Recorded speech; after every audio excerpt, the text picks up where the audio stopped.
entities. For the future of humanity.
World updates to Tago, some quality of life improvements for training mode, and a new survivor pass. All this and more as we dive into the update 31.2 patch report. First up, we've made updates to some areas of Tago. The studio has been turned into an abandoned hospital, changing the layout, adding new buildings, and also a few more loot and cover spots. We also added a new bridge to the shipyard and improved the terrain around Hosan Prison, Songam, and Hosan to give you more strategic opportunities in this area. Next, training mode has been improved as well, based on your feedback. Training mode now has infinite ammo, recommended attachments automatically on weapons, and the ability to save and import your personal weapon and gear settings. We also improved the sound training area to provide feedback when a wrong target is hit. This update also features a brand new survivor pass, map bug fixes, and more. So check out the patch notes for full details. Update 31.2 is here, so load up your training gear, grab the new survivor pass, and hot drop back into Tago. We'll see you on the Battlegrounds.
We're getting word now that the game has begun. Yep. Players are now dropping already out of the plane. We got some more shots on Destruct Gen. Got two. Is Kensor gonna get the knock? One more shot, and he does score the knock to start 200 FPS. It's 2-on-4 at the moment. Rotating. Getting pretty busy in the southwestern corner. Southeastern, sorry. Ooh, no, Peter! No! Getting a roadkill on two of the teammates. Wow. No! Red. They have 25 seconds till the zone begins to close again. Meanwhile, Osmond knocking out Adriana. Oh, no. Yeah, broken armor. They have a really good spot on top of these water silos. Wow. Get a good push and get in the zone safe for the left-hand side. They can potentially hold out. Please don't shoot us. Meanwhile, Hockey Puck gonna take some damage from Fury, maybe. No, gives it. One and is who built the arc? Is the last man standing before. Please don't shoot us. And he takes one. Goes for a peek. And who built the arc? We are here in Erangel, and gas prices are insane. You oh, are they running around? It's Fury. Gonna take some hits from Billy. Cool. Those bars are hit. in the way. Ooh, Mentalist. Oh no, they got stuck on the girder. What the? I was just saying this. They're gonna run into General and Dangerous Hank here in just a second. Oh no. Yeah, we got a roadkill on the General Stripes. Taking a car into the zone. Driving around to the north side towards Dangerous Hank. Dangerous Hank with 2, with 3. Is now. Oh, sorry, excuse me. Now it's down to 3. Hackshot's taking out Nattery. And Sci-Fi Carpy. And takes out Dangerous Hank right there. So Hackshot, very strong finish. And Fury goes down to the zone. And Bullet Dodgers with. Ooh boy. I think our only friend here is the gasoline pump. Look at it. And we got 50% discount? Man, where is this? I need this in my life. Bring it over here to the United States, man. This is a great discount.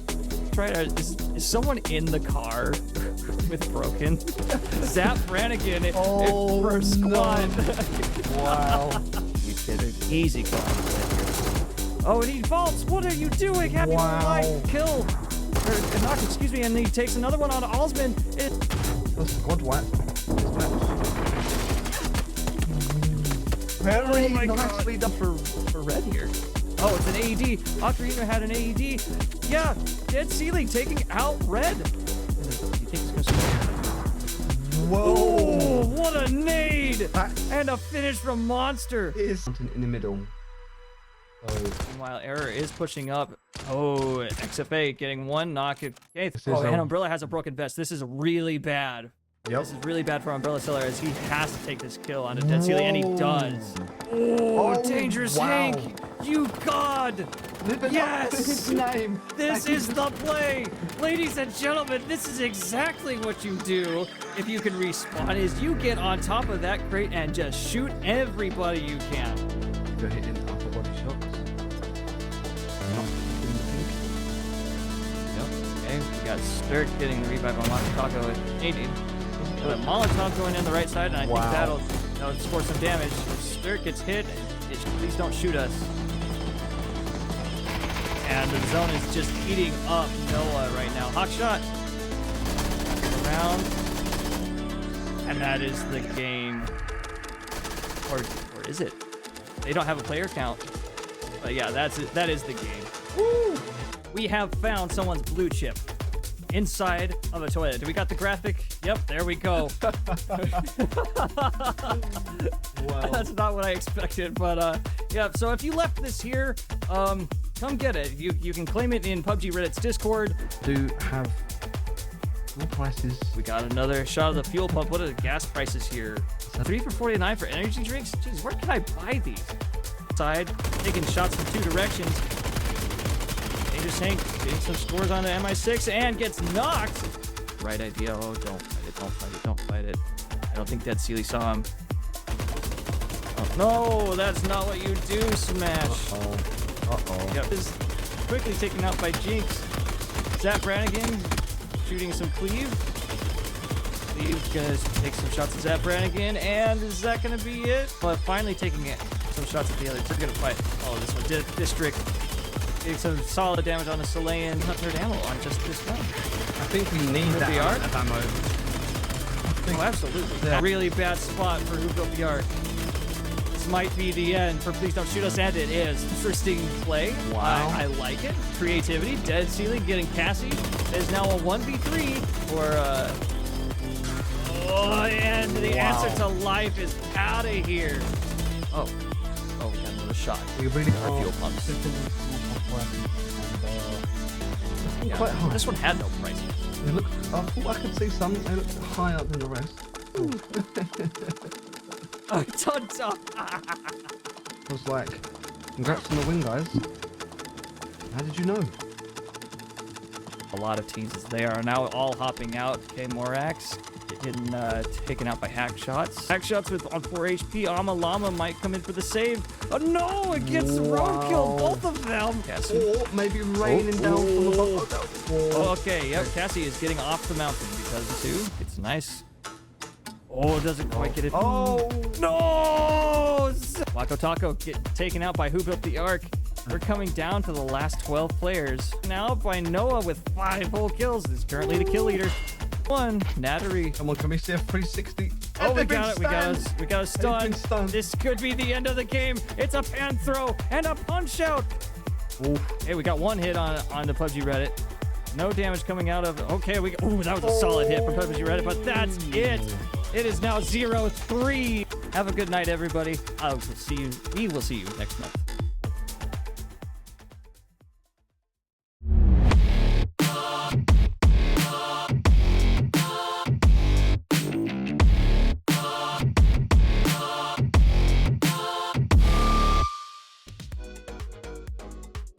It's time, PUBG Custom Games! Welcome in, everyone. My name is Mark Power, also known as Mark Power's Cast.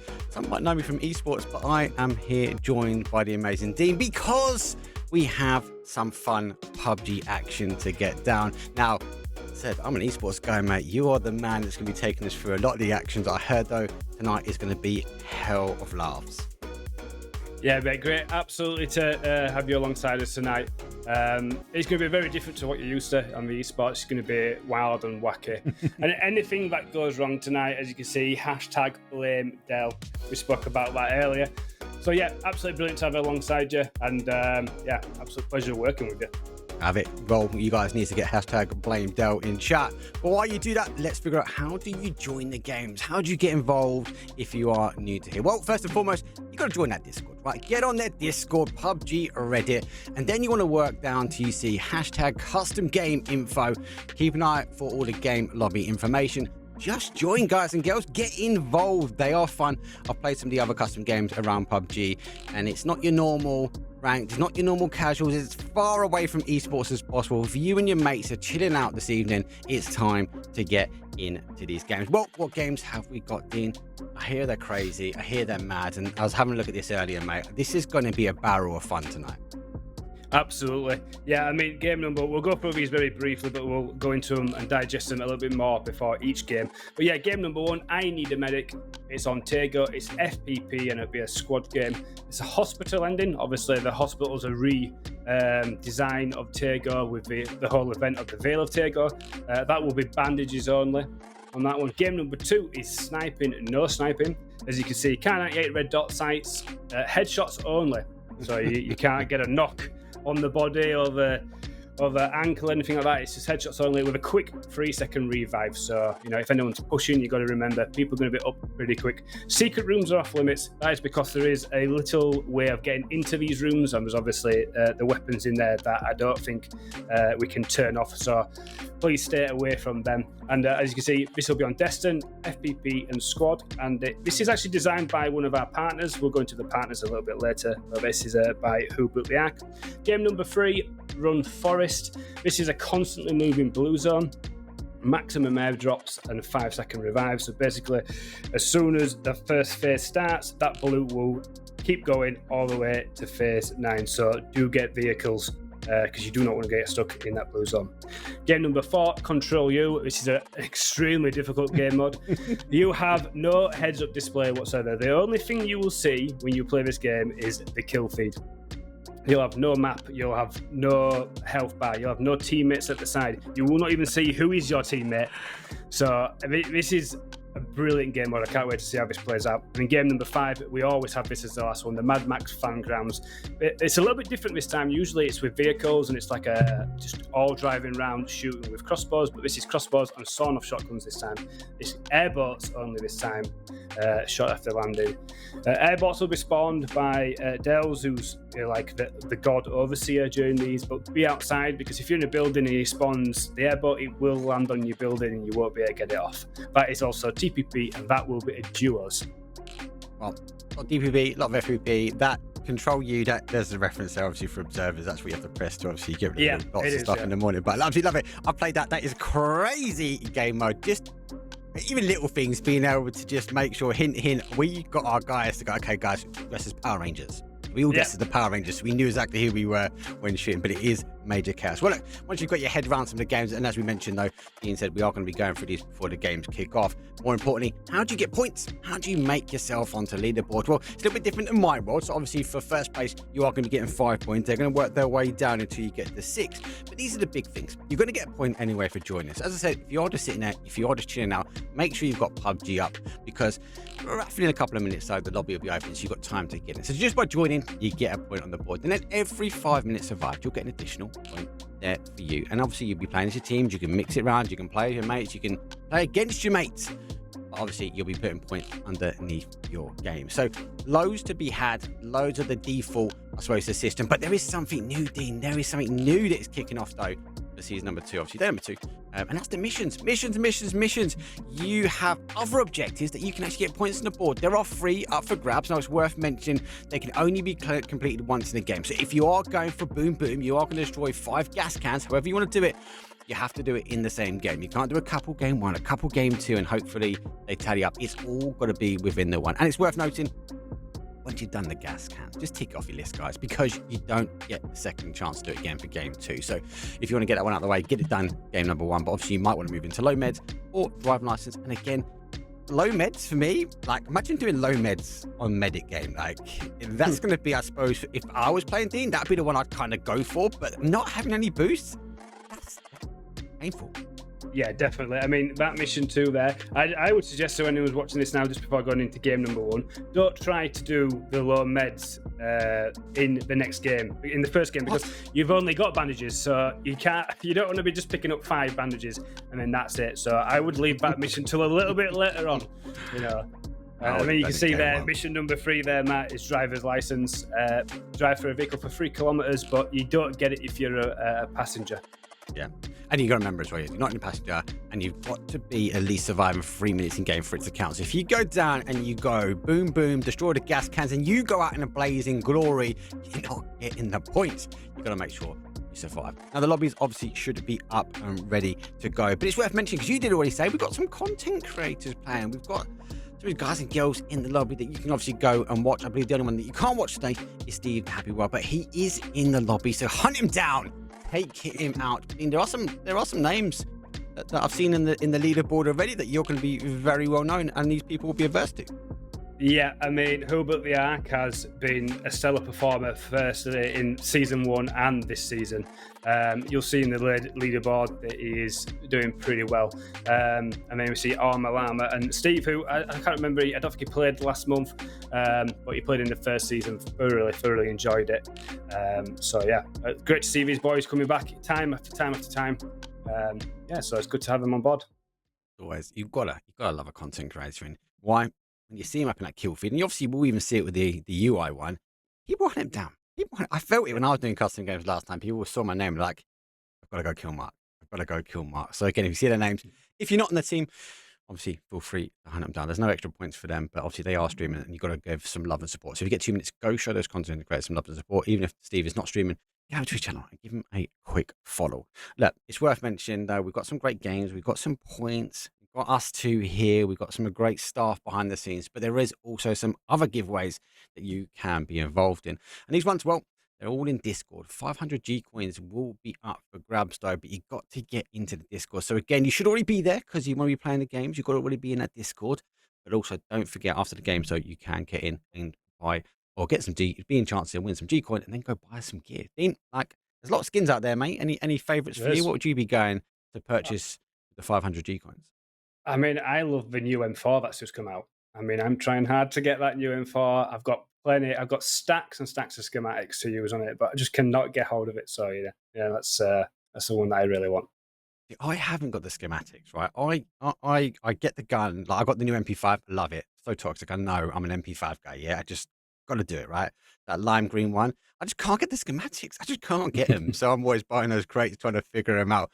Anyway, obviously, as I said, this is season number 2, guys. And obviously, this is the second part of it as well. So there is already a leaderboard. There's already some seasoned veterans up there. And even in third place, we've had to take him out. Dean is sitting on a desk to me because he's doing too good. And there's been some rumors that there might be some behind the scene helps. I can tell you there's not. He's in third place, but I can tell you one thing that's going to happen here. He's going to be falling on down. But it is a close competition. Some great points on the board here already. Some time served. So some vets, as you can see, the seasoned vets are here. Yeah, I mean, as I previously mentioned there, who built the Ark, stellar performer. I think it's everyone's idea to just get rid of him as quick as you can in these games, because he runs away with quite a lot of these games. Obviously, I'm not there now, but my previous teammate Hackshots is obviously on joint points. He will be most likely taking part tonight. They will be looking to close down that gap as well. Also, his other teammate there, It's Fury, quality player. Yes. So these guys have got to try close them down. Last month, we actually won 2 games apart. I love it. I know Fury. I've seen him. Yeah, I've seen it. Anyway, look, lobby is open, guys and guys. Said you've got to be in the Discord. Get the information. I want to see you and your name though playing. Lobby's up. We're going to take a quick break. When we come back, it's going to be game number 1. See you guys in a few.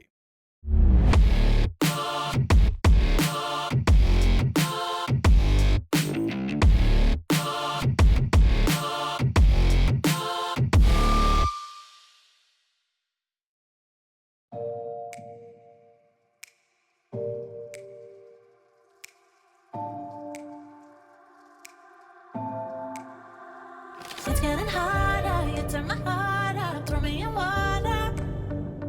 I'm getting higher, just to feel ya, cause I need to. No one knows it, heart is frozen from your poison. Taking the potion, just to feel ya, cause I miss you. Oh my God, can't stop you like heroin. My love you got, there's no settlement. I can't pretend that we're nothing. I think I'm overdosing. I think I'm overdosing. I think I'm overdosing.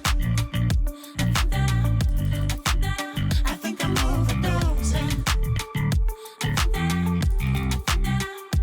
It's getting stronger, can't take no longer. Walking on fire. I'm getting higher, just to feel ya, cause I need to. Feels like I'm burning a little bit more, just a little bit more now. Taking the potion, just to feel ya, cause I need ya. Oh my God, can't stop you like heroin. My love you got, there's no settlement. I can't pretend that we're not meant. I think I'm overdosing. I think I'm overdosing. I think I'm overdosing. I think I'm overdosing. I think I'm overdosing. I think I'm overdosing. I think I'm overdosing. I think I'm overdosing.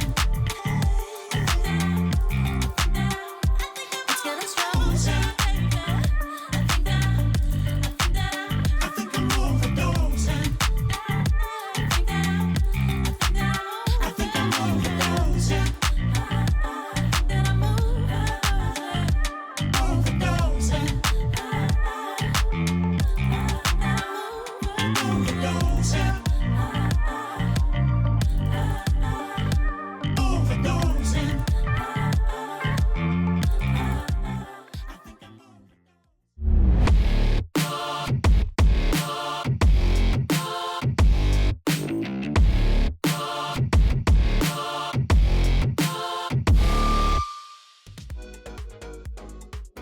Welcome back, everyone. Hopefully everyone is now in the lobby as we'll be waiting for the final couple to get in.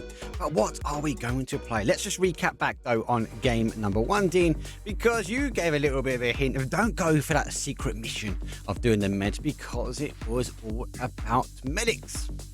That's correct. Yeah, this is I Need a Medic. It's on Tego in FPP and it's a squad game.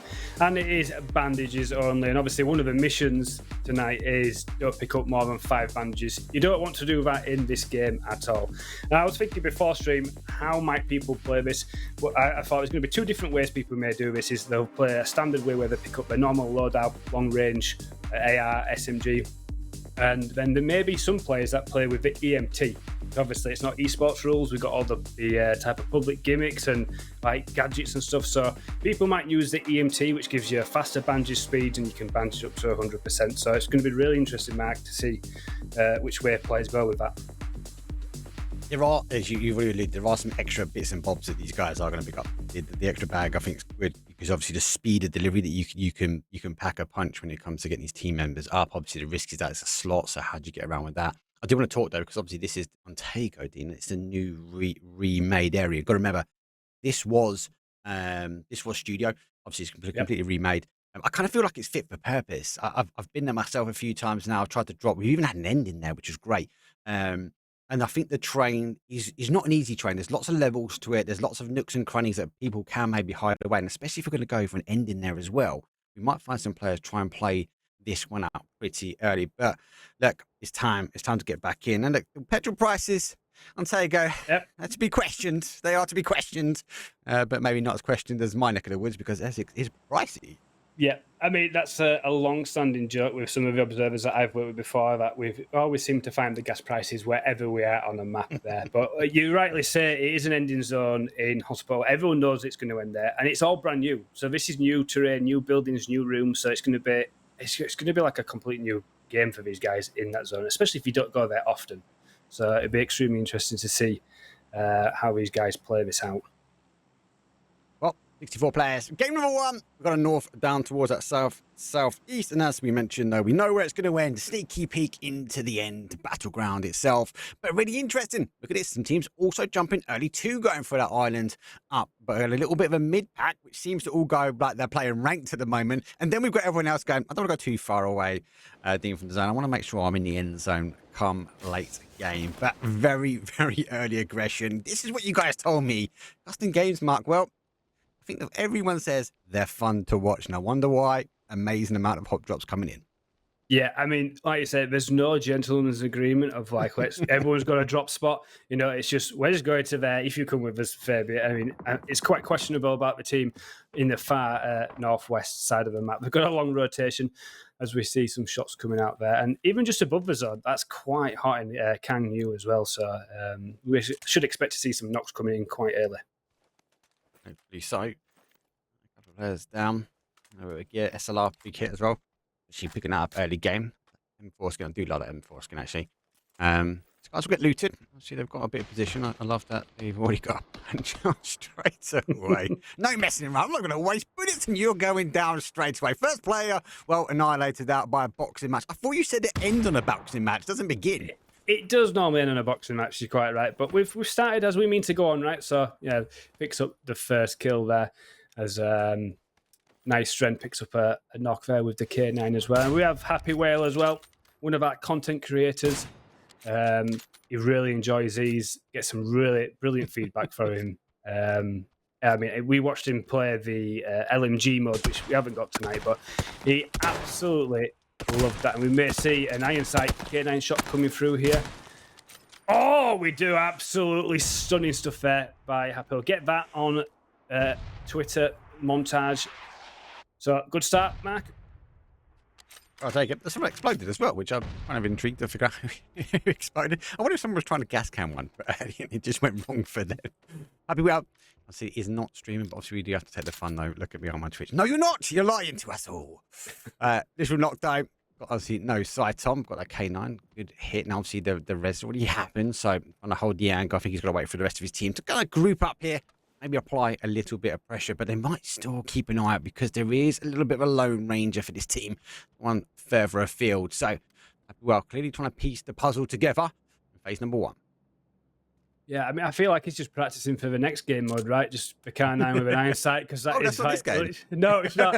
I had to just double think for a second. This is actually the med game, right? Well, yeah, you see Devious here running with the ump.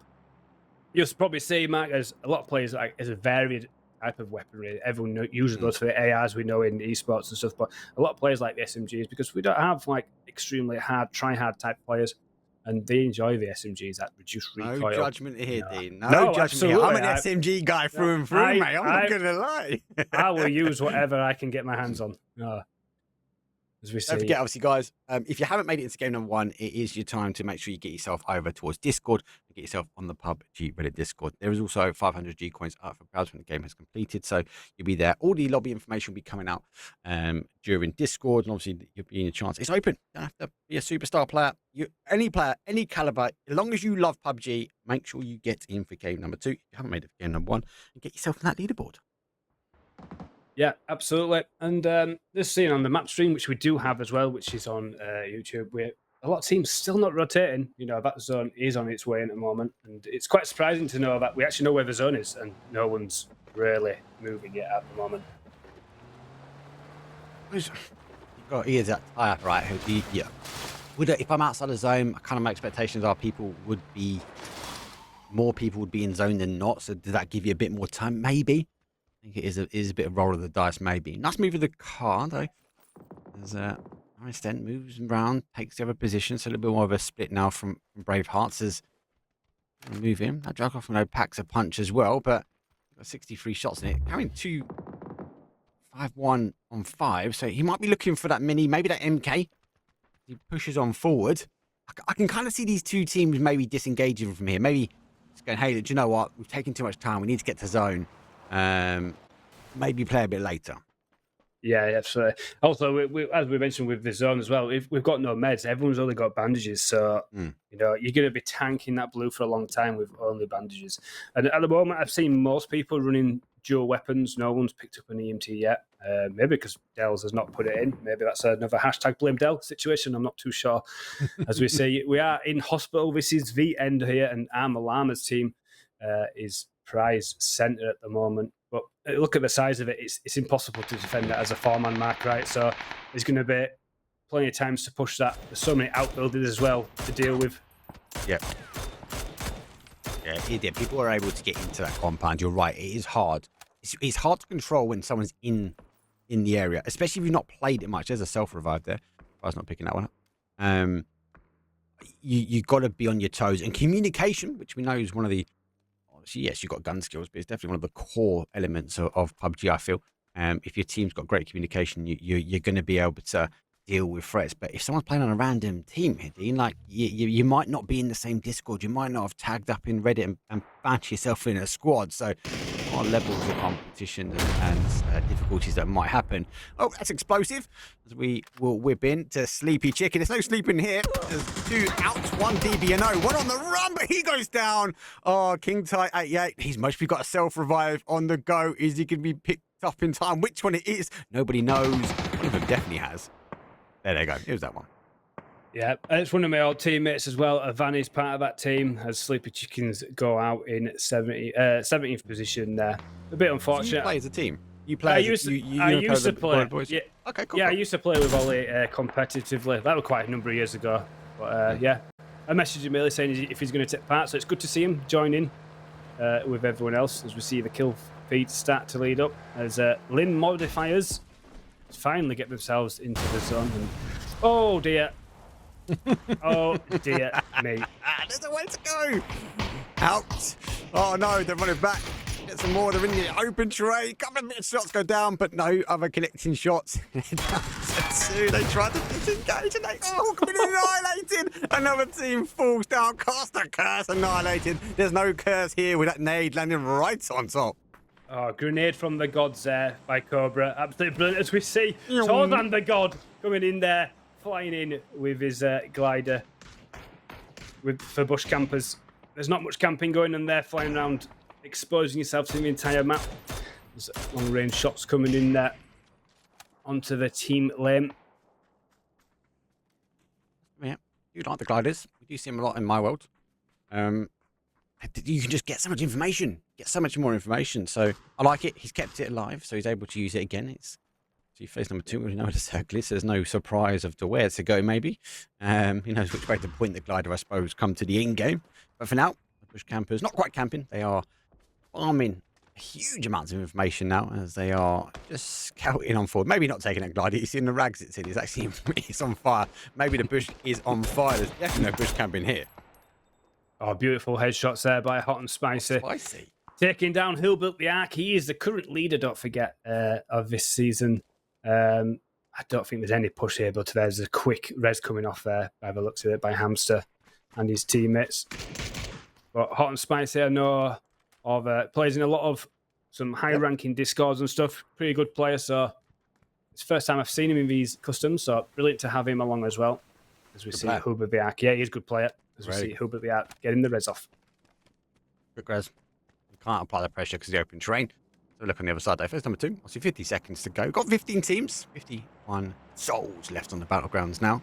As Hackshots, well, he's thinking that maybe his next target to annihilate some souls is just trying to use the rock to his advantage.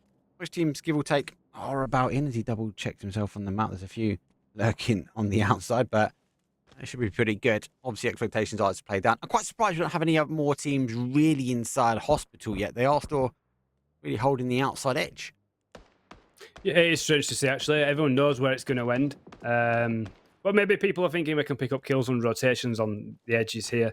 As you can see on that map there is quite a lot of movement going around, especially in that northeastern side. There's a bit of a fight going on. But, you know, these Rapid Reindeers is my team from last month. It looks like I've been replaced by Billy, so hopefully he doesn't put me to shame and I might not be able to get back into that team. So, you know, we'll have to see. As a zone shifts there, Mark, that is a massive northeastern shift there.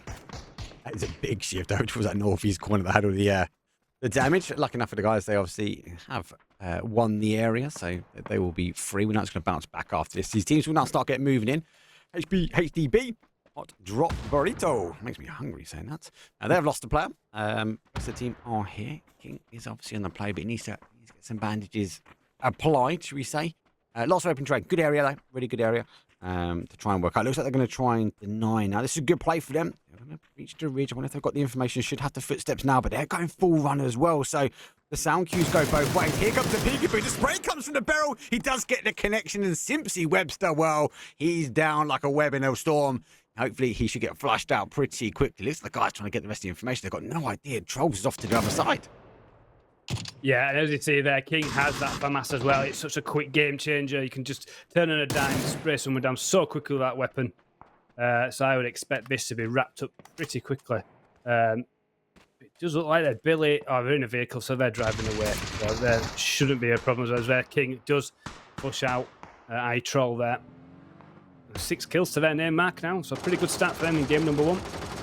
Yeah, should have. Yep. They need to be getting up towards those higher areas, those higher teams before you start getting those placement points. Good knock. Remember, it's game number 2. We're looking for, well, Cage about the sites, but a little bit of practice here. King has now just popped that M4 at distance. Might have played an effect as it's been right over on the other side of the map. Yeah, unfortunate there for King. I don't know what's quite happened there, but he is being run over. But I haven't seen the flush. We do see it in the corner there by the Burden. That's unfortunate. Onavani trying his best, but he is knocked there by Zebzen. Grab him. Put him in the PWM. Yeah. Put him in the vehicle. That's a perfect there. Where's it gone? Push. Good push. Oh, yeah. He's got one. Did you know the player behind? Yeah, I wouldn't even worry about the BDR at the moment. Yeah, just flush him out. Get rid of him. Get that point. Obviously, the information's coming through, so they would have heard the other player. Now he's going to make the run. There's only 2 remain. Worth to point out there, Mark. I think Ovani must have had a self press because he went down in the blue and he's up and he made a knock there. So he should be able to res through it, obviously, with lots of bandies. Yeah. 100%. Right call. Right self revive. You want to get those little red care packs of love. He's bagged out. He's going to try and bag his team at least somewhere to play. Come to the zone. He's got a few drops and stuff, so they haven't farmed them already. Might be able to get a new level 3 vest. Resets the rest of the team, so starting to send their way in towards zone. That is a horrible run, though. That is a horrible run without a car. Yeah, extremely open there, but it does look like if you're on the map here now, there's an extremely big fight happening on that northeastern side as we are now involved here. As you see, Twitch, look, I'm on Twitch, Happy Wales team here. There's a number of other teams all mingled into each other, so this should be quite a mess trying to deal with all the information and turn up the smokes everywhere. As we see, hack shots picking up Jinx there, eliminating Error in 15th position. 42 players left. This is difficult. Blame Dell. As I said, I thought we was ending in the middle of the hospital, but we're not. We're just on the outside, so he's even fooled me. There's now the team scrabbling. Lucky enough, people didn't go for a full sim because it would have been a bit of a bloodbath. But maybe that was his plan all and long. Hack shot, though. Let's get the information. We're going further afield, but not too much from there. If we can be that towards that northeast side. Whoa! If I can't shoot you, I'm going to try and flat. He doesn't quite get it. Revives their own card just to give him a bit of love and continues sending it on. Hey, guys, I'm here as an extra teammate. I see you need a vehicle to get into zone.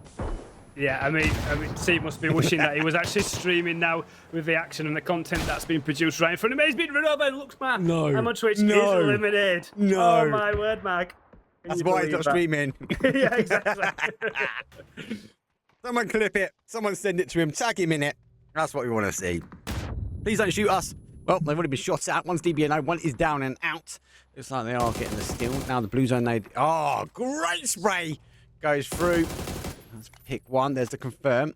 Oh, another one on the board. First point on the board. And to see if they can get that other DBNO down. That'll be number 2. Oh, he takes a few shots as he moves forward. Back to the safety of my heart. No, please don't shoot me. Oh, he's in. He's safe. Well, I'm not going to leave this building again. Yeah, absolutely. I mean, I was just about to mention that even Axe, this team here, they've not even picked up a kill at the moment. But we do have one on the board now as and a couple more just come through there as Confused is eliminated in 13th position. This is obviously the team that is usually at the top of the leaderboard. He'll be back. He is dead now though, Max, so that's worth a mention because obviously he's not picking up them extra points for just staying alive. So this is quite big because obviously Hackshots is still alive, Fury's still alive, and just being alive gains you more points. So this could make a big difference on the leaderboard. Which will make prices at the very, very end. They've got a little dot in the middle of it. We're going to get rid of that because that's really off-putting for me. We'll get to that game later on with that control U twice. Well, looks like the fight's going backwards and forwards. And look, rightfully so, the guys holding that compound. The zone obviously going to shift back now, so a little bit of hard real estate is going to be key. And as you can see on the map on the right-hand side, there's a little bit of a bloodbath now on that sort of southeast side of zone. Here's another effective blue zone. It's going to go through. That's big right. Great shots though coming through. Hot and spicy, living up to his name. He's continuing to push and punch in those kills. Yeah, as we're on board with Hokey Puck and Team Lame, obviously, and just in the same compound with him. Hasn't spotted him out. He just probably Harry just definitely spots him out there. Good sprays. 1, 2. Oh, he gets it right. Go for the third. He's going to repeat. Oh, he gets him down as well. Great spray as he peeks out. They line up to perfection. You couldn't ask for any more. And the Hokey, well, he puts 3 down. They're up to 6 kills. Great play as they are now looking to move back into zone. I mean, they just lined up like ducks for him, right? It was pretty simple. Keep a control of that spray, and they all just fell down like a row of dominoes. I'll take it. I'll take those. Just he's got a pistol. It's one thing that again it just maybe puts me off. Hey, what? There's that kick we've been looking for. Someone listen to you. Is taking it maybe because it's your team, but still wait and see. Fury. He needs to get some bandages on as well. These guys are not quite in zone. It's a difficult area to hold. Nice little pop there on the smoke. Let's take a few shots, but lucky enough, he has got that EMT gear. So quick revive and quick res. Don't res yourself because I've got you covered. Yeah, I did wonder whether EMT would be in play, and it's just worked. That situation is absolutely perfect. And Cassie has just run into the fire there. She wouldn't have seen it because of the smoke, and that's not good. Can she get the bandage off quickly? It doesn't look like that, so it should be all right. Seabag. Will just get picked up from distance there as Hokey Pokey picks Cassie up. And the red zone runners. Red zone runners. That's a bit of a tongue twister, that, for me. That is, mate. Yeah. Not just for you, for anyone. Yeah. Did he fall down? Back to the Hokey Pokey, or the Hockey Puck, should we say. He continues to peak and put players down hot and spicy. Now he's a big contender. He's going to know where he is. Great nade comes in. He pinpoint posts it accurately. The car should go. That should get that confirmed done. Doesn't quite get the confirmed done. And Dustin, he's being revived. Nice and quick, though, from the team. Great reaction from them. Should be able to get him back on his feet. Oh, yeah, I mean, I don't even know if that was a self-res that he was trying to stick to himself. But I don't think that came in there. As we see Seabag. No, he's back up. He's back up. He is back up. As Seabag. Oh! Boom, explosions everywhere. It's like a scene from a Michael Bay film with explosions are just popping off left, right, and centre. Phase number 5, that tickles a little bit more, especially if you've only got bandages in your back pocket. Oh, across the flames of glory. No, down, out, see ya later. Done by the PUBG gods of flames. BCP delivered that third party to perfection. Hot and Spicy is down. Couldn't quite get the push in, but down to a solo player now. It has to run through open train. Wiggle, wiggle, jiggle, jiggle. Lots of shots now working away. We're in the top 4 position. It's a 4 versus 1. Make that to a top 2, and it's 1 done. Thank you very much. Winner, winner, chicken dinner. Costa curse. I told you it's not a thing. We're here to back them up. 14 kills. Huge amounts of assist damage goes towards bush campers. Yeah, stunning first game. Obviously, the kills don't equate to points in this, but still, they'll still get plenty of placement points. They'll get all the time alive points as well. And another brilliant, hectic first game as we expect on these PUBG Reddit custom games.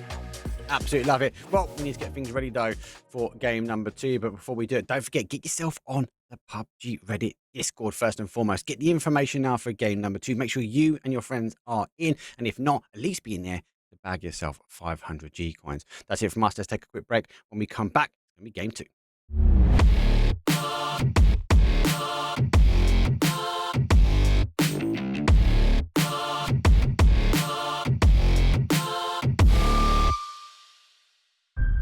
We were creating controllable entities for the future of humanity.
Welcome back, everyone, to PUBG Custom Games. I'm up, joined by the amazing Dean, aka the guy who knows everything about custom games. We just had an outstanding game number 1. It was very quick game, like 20 minutes. It was rapid though for the evening though. Lots of action, lots of people getting flattened, BDRM, people running through flames. Lots was going on. So let's just quickly have a look at the leaderboard. Hopefully it's up to date. Obviously we saw Caster Curse win, but and there's 4 guys shooting at one body running across the field. It's not that hard to do, but Bush Campers, had great control. Saw them quite a few times, so actually hold out and they get second. Yeah, they did. Yeah, unfortunately, it was just they want open space and nowhere to run. Really, it was pretty inevitable. But in third place, Please Don't Shoot Us, which is obviously current leader. Well, I wouldn't say current at the moment. We'll have to see. But the leader before we started first game was Who Built the Ark. But he did die early, so we'll have to see what happens there. And coming in at 4th place, looks just like a solo guy with Matty 2680 TV for the Haunted Death Box, picking up 3 kills on his own. So well done to him there. Oh no, he didn't. No, he didn't. No, he didn't. The Haunted kills. There might be some ghost players there, dude. Oh, that's weird. Is that a hashtag blame Dell situation here? He's got the graphics wrong. That's Dells. We thought he lied to me. He said hospital ending. That was not hospital ending. That was outside the field. Poor Bush Campers had to run open terrain. That might have been the actual urban ending that they thought they were going to get. Maybe they got the win, but it was a really good game. Please don't shoot me. Great control from them. Obviously, they were holding out for quite some time. Who built the Ark? Yeah, he didn't get any kills. Got a bit of damage, though. The Caster Curse were running through. What does that mean to the great leaderboard, though, after game number 1? Well, it does mean a slight change. They did line up those shots there for him for perfection. That lines him up now for a first place. He does indeed, yeah. He's just overtaken Who Built the Ark there, just by the 1 point. Hackshots has moved into 3rd position. He took my position. I'm just clinging on into 9th there.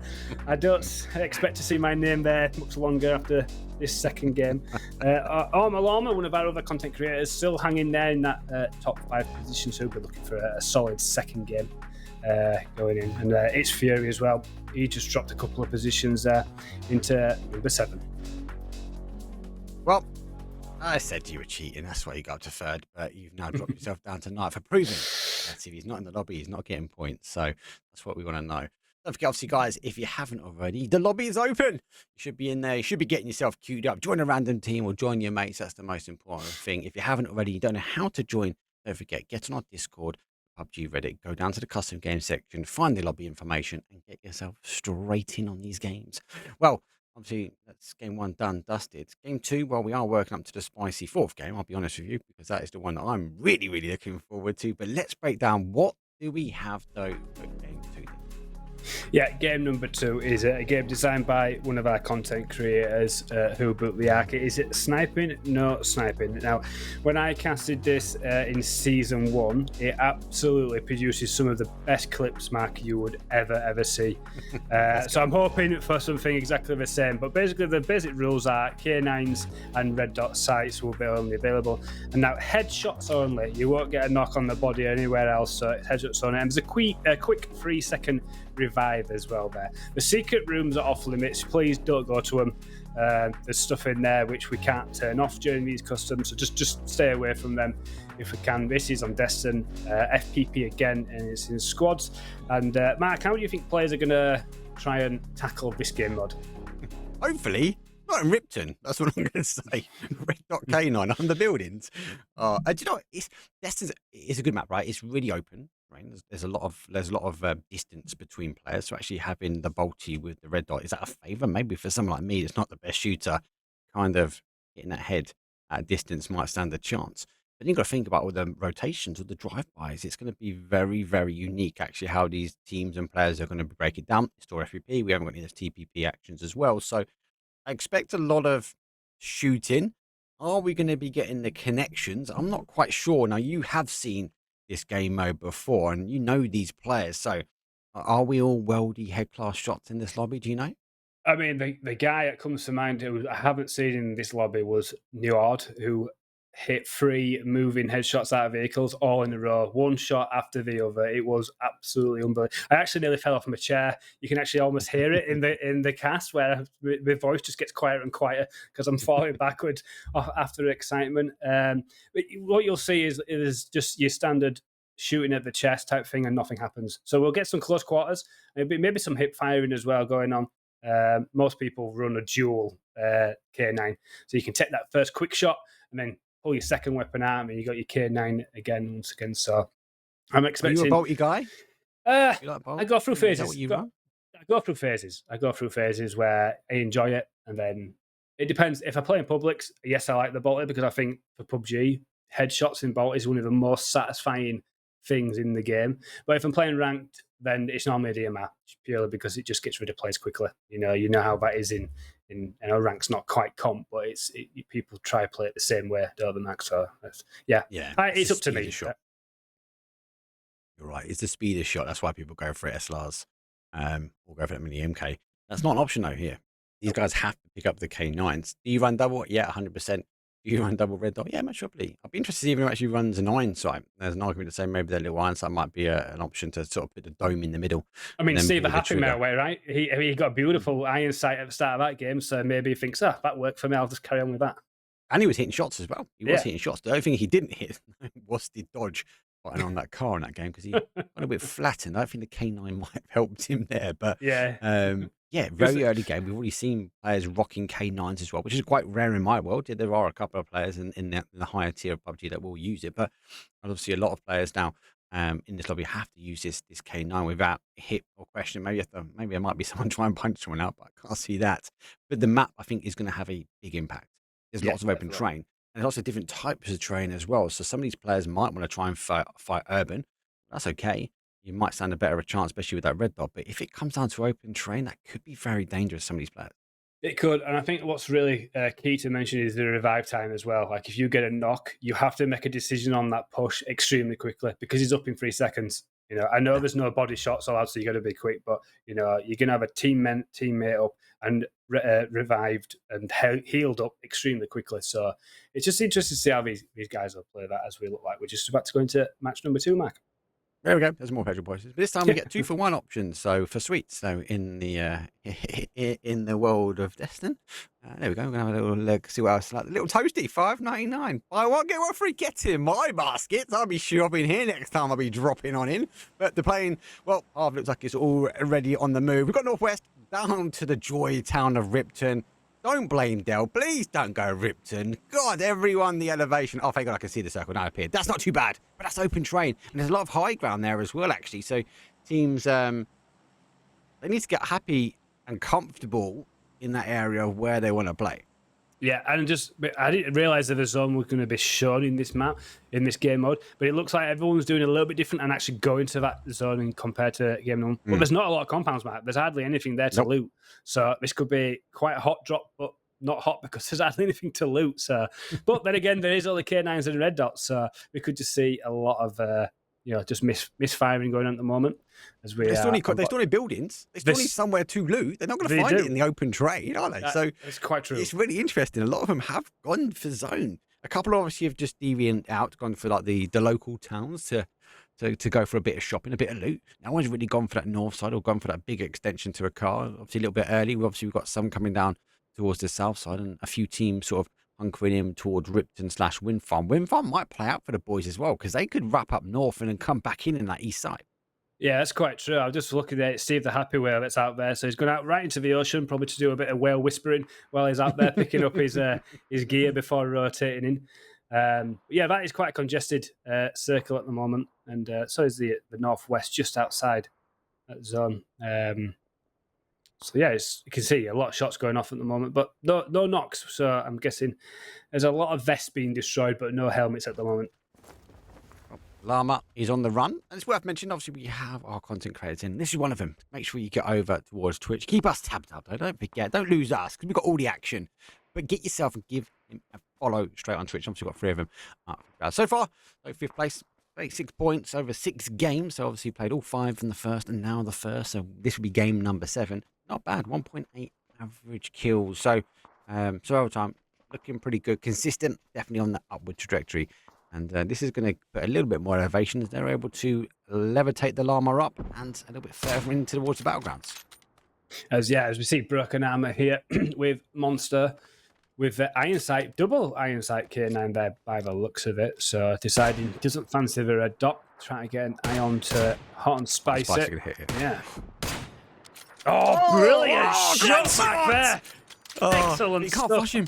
He can't flush him. Yeah. Oh, hot and spicy. Change gun. Change gun. Shoot again. Oh, no. I thought he was going for the double bubble. Hot and spicy, though. He'll be under cool, calm, collect. He won't be worrying too much. But he does go for a reposition. Great shot. Oh, great wrap around. He gets one. He turns left and gets deleted. Excellent stuff there. Beautiful wrap there. As you can see, there's the panicking going on, Mark, and these body shots are coming in, doing absolutely nothing. Hip fire going on, as I mentioned before the game, and he just gets dropped there. Excellent stuff. A Slocker and text down, brain dead. Oh, he went for the hip fire. Got to get the res back on, but the pressure's already come. It's the pressure still remains. Hot and spicy has got the res. It looks like the boy's now on the back burner. Has to use the tree to the advantage. Those initial shots will come through. Now he's having a look. He's going to be able to get the information now on the left here. Monster might be down. He's DBNO. He can still talk to his team. Whoa! What a headshot comes in. Hot and spicy falls. R2! What is going on? I mentioned it back at the start of the game. Some of the clips you will see in this, and that is absolutely unbelievable stuff. Oh my God, man! Oh, delete a team. Don't worry, boys. You can stay down. I've got this. He put down 4. What disgusting behaviour. We can't stop now. Open. This is what I'm saying about. This is Destin, right? And this is why I worry. K9 with red dot. We've got the open fields, the beautiful blue pills going through. Oh, you've got to get close. You've got to get close. But it's another one of our content creators who built the arc. Again, get over there, follow. Make sure you get in the social medias. Give him some love on x.com or Twitter. I can't refuse not saying Twitter, I'll be honest. Sorry, production team. But more importantly, get on Twitch. Make sure you give who built the arc, who was our current first place, but in second. Yeah, he'll be looking. Oh, nice shot there. But yeah, he'll be looking to put in an extremely good game now. And this, don't forget about this is his game mode. He kind of designed this, suggested it to us if we could put it together. So he'll be looking to win it. Of course he is. Sus. As he looks like his knock has been picked up on his backpack and taken in, which is a good tactic here. So that res will obviously come off with it only being a 3-second res. He needs reinforcements. He needs more bodies. They are working their way down. But yeah, that's what I'm talking about. They've coming on his way now. Yeah, like where they've got to use the trees. They've got to move across the left, get to the tree cover, move up to the tree, move on in. If this team spreads out, it's not going to work in their favor because eventually the trees, they'll be able to angle them down. So good use, great initial knock, but not the pressure I would expect. I thought the guys will continue pushing in on that compound, continue ensuring the winners, tofu dinners are on their back burner. They've got to keep them in the compounds. They know there's only limited amount of spaces they can look out. Then they can work down the angles and work out deleting this team. Yeah, I couldn't agree more. I mean, the reaction was quite slow, but we do see a knock there. So maybe the team can react a little bit quicker. But you're quite right there. With the quick revive, the team was able to bring him inside, get him back up on his feet, and kind of reset and just reassess how we deal with his team. Let's try to close in on him. That play on the right-hand side, is it Danny? Danny, for me, I think is so, going to yeah. cause huge issues, right? They're so focused in on the compound. Yes, they're exchanging shots, but it's not going to be long. If unchecked, that player is going to be able to completely expose this team on the side. Now, there's 4 of them, might be able to get the damage onto them. They really, really need a knock. They contained them, but not for long. The guys are already on the move. Yeah, it's something I'm noticing at the moment, as you just see one of his Hilbert the Axe teammate get knocked there, is that people are taking a lot longer in their shot as well, trying to land that headshot, which exposes you. I know not everyone, no one has a scope. Normally, it's scoping, you can take a quick shot, but people are really taking the time here, so it just leaves you stood still for that split second, which could get your helmet taken off in return. Yeah, especially with a fair play action like this. We've always seen this team insane push now. Reading the kill feed, they're obviously trying to annihilate and make the play. Lots of bunny hops coming in, but we've seen that hasn't been always effective. Zone shifts again, very much heavy towards the east. So we now leave not just the zone, but the hopes of just toodling their way in. So not seen any vehicles just yet. These guys and girls might need to get running. Yeah, it's a good point to make. I haven't seen hardly any vehicles, so maybe they are turned off. We wasn't aware of it. Oh, wow! Oh, it didn't come from him. It didn't come from him. It wasn't from him. It wasn't from him. We got produced. We got observer done. I nearly fell off. He looked like it though. He looked like it. He looked like it. But I think he hit the body shot. Now he's going to try and hit the headshot. Comes up. 2 shots remain. Oh, he goes for one. Little bunny hop jump. Oh no! Swap guns. Oh, shoot! Oh, he bodied him again. How close do you want to get? You can't stick the canine in his face, Dean. Oh, he done. It almost felt like he was playing with a bayonet. He was going to get close and try and stab him, but beautiful stuff there. Eventually takes down Navani. Now we're on with the star of the show, let's call it, Salaka Venom. Oh, takes another one down. This player is insane. He doesn't need his team member. Don't leave him. Don't need him. Don't need him. Only need him for some extra points of survival. That's about it.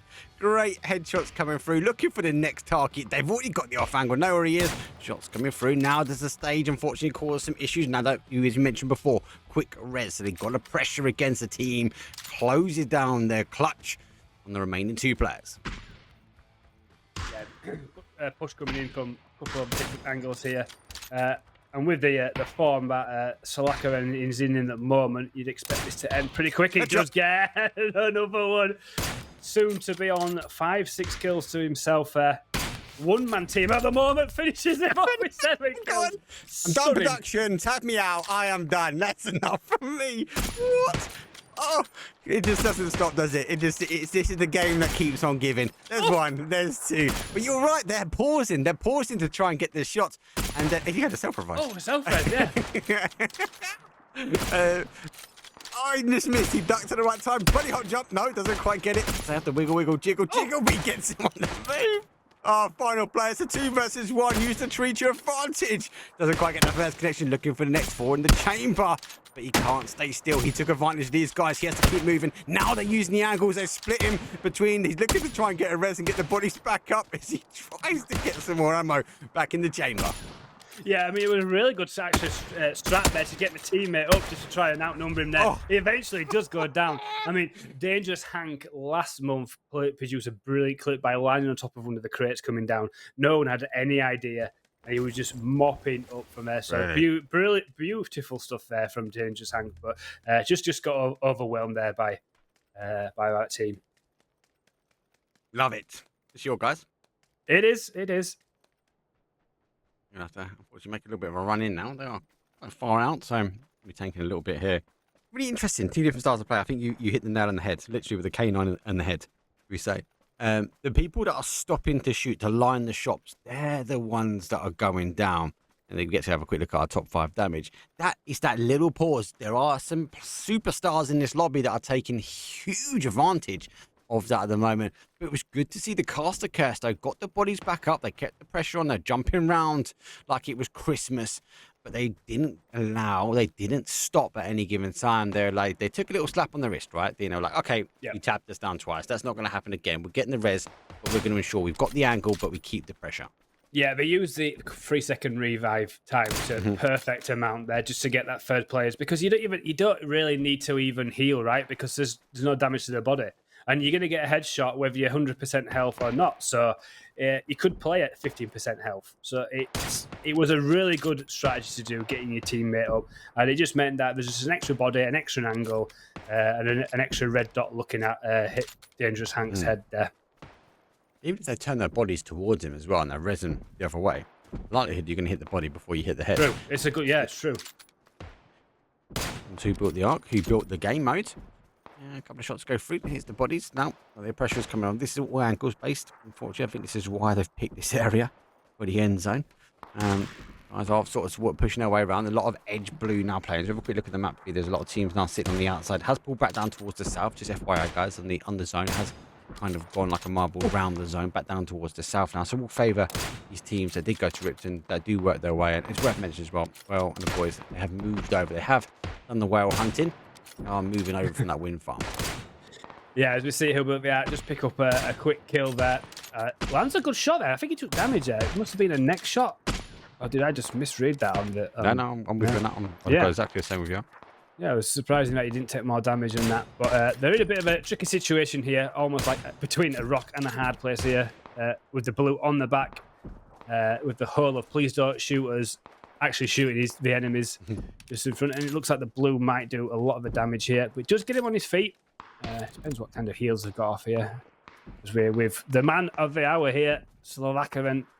7 kills to his name. Absolutely unbelievable stuff, Mark. I think it's worth noting as well, as you mentioned before, is the kills are no points, right?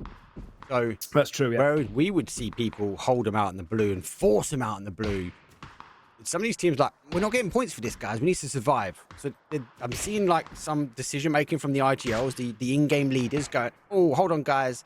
Yes, we could hold them out, but we're going to be in the blue ourselves. Then we're going to have trouble coming in. They're kind of making a call now. Okay, we've done the damage. Just get into zone now. We can, once we're in a position, we can refocus back on this team. But there's definitely a call for survival or survivability, should we say.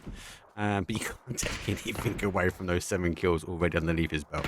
No, I mean, it's a good point you made. I mean, the teams have got to make a decision. Do we clear the team out to give ourselves space, or do we just get out of there?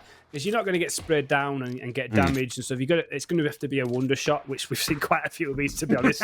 Like, way more than I expected. Which one, Dean? Like, I mean, I built up the last game I did last season, but it's just almost been surpassed by one man. Right, absolutely unbelievable stuff.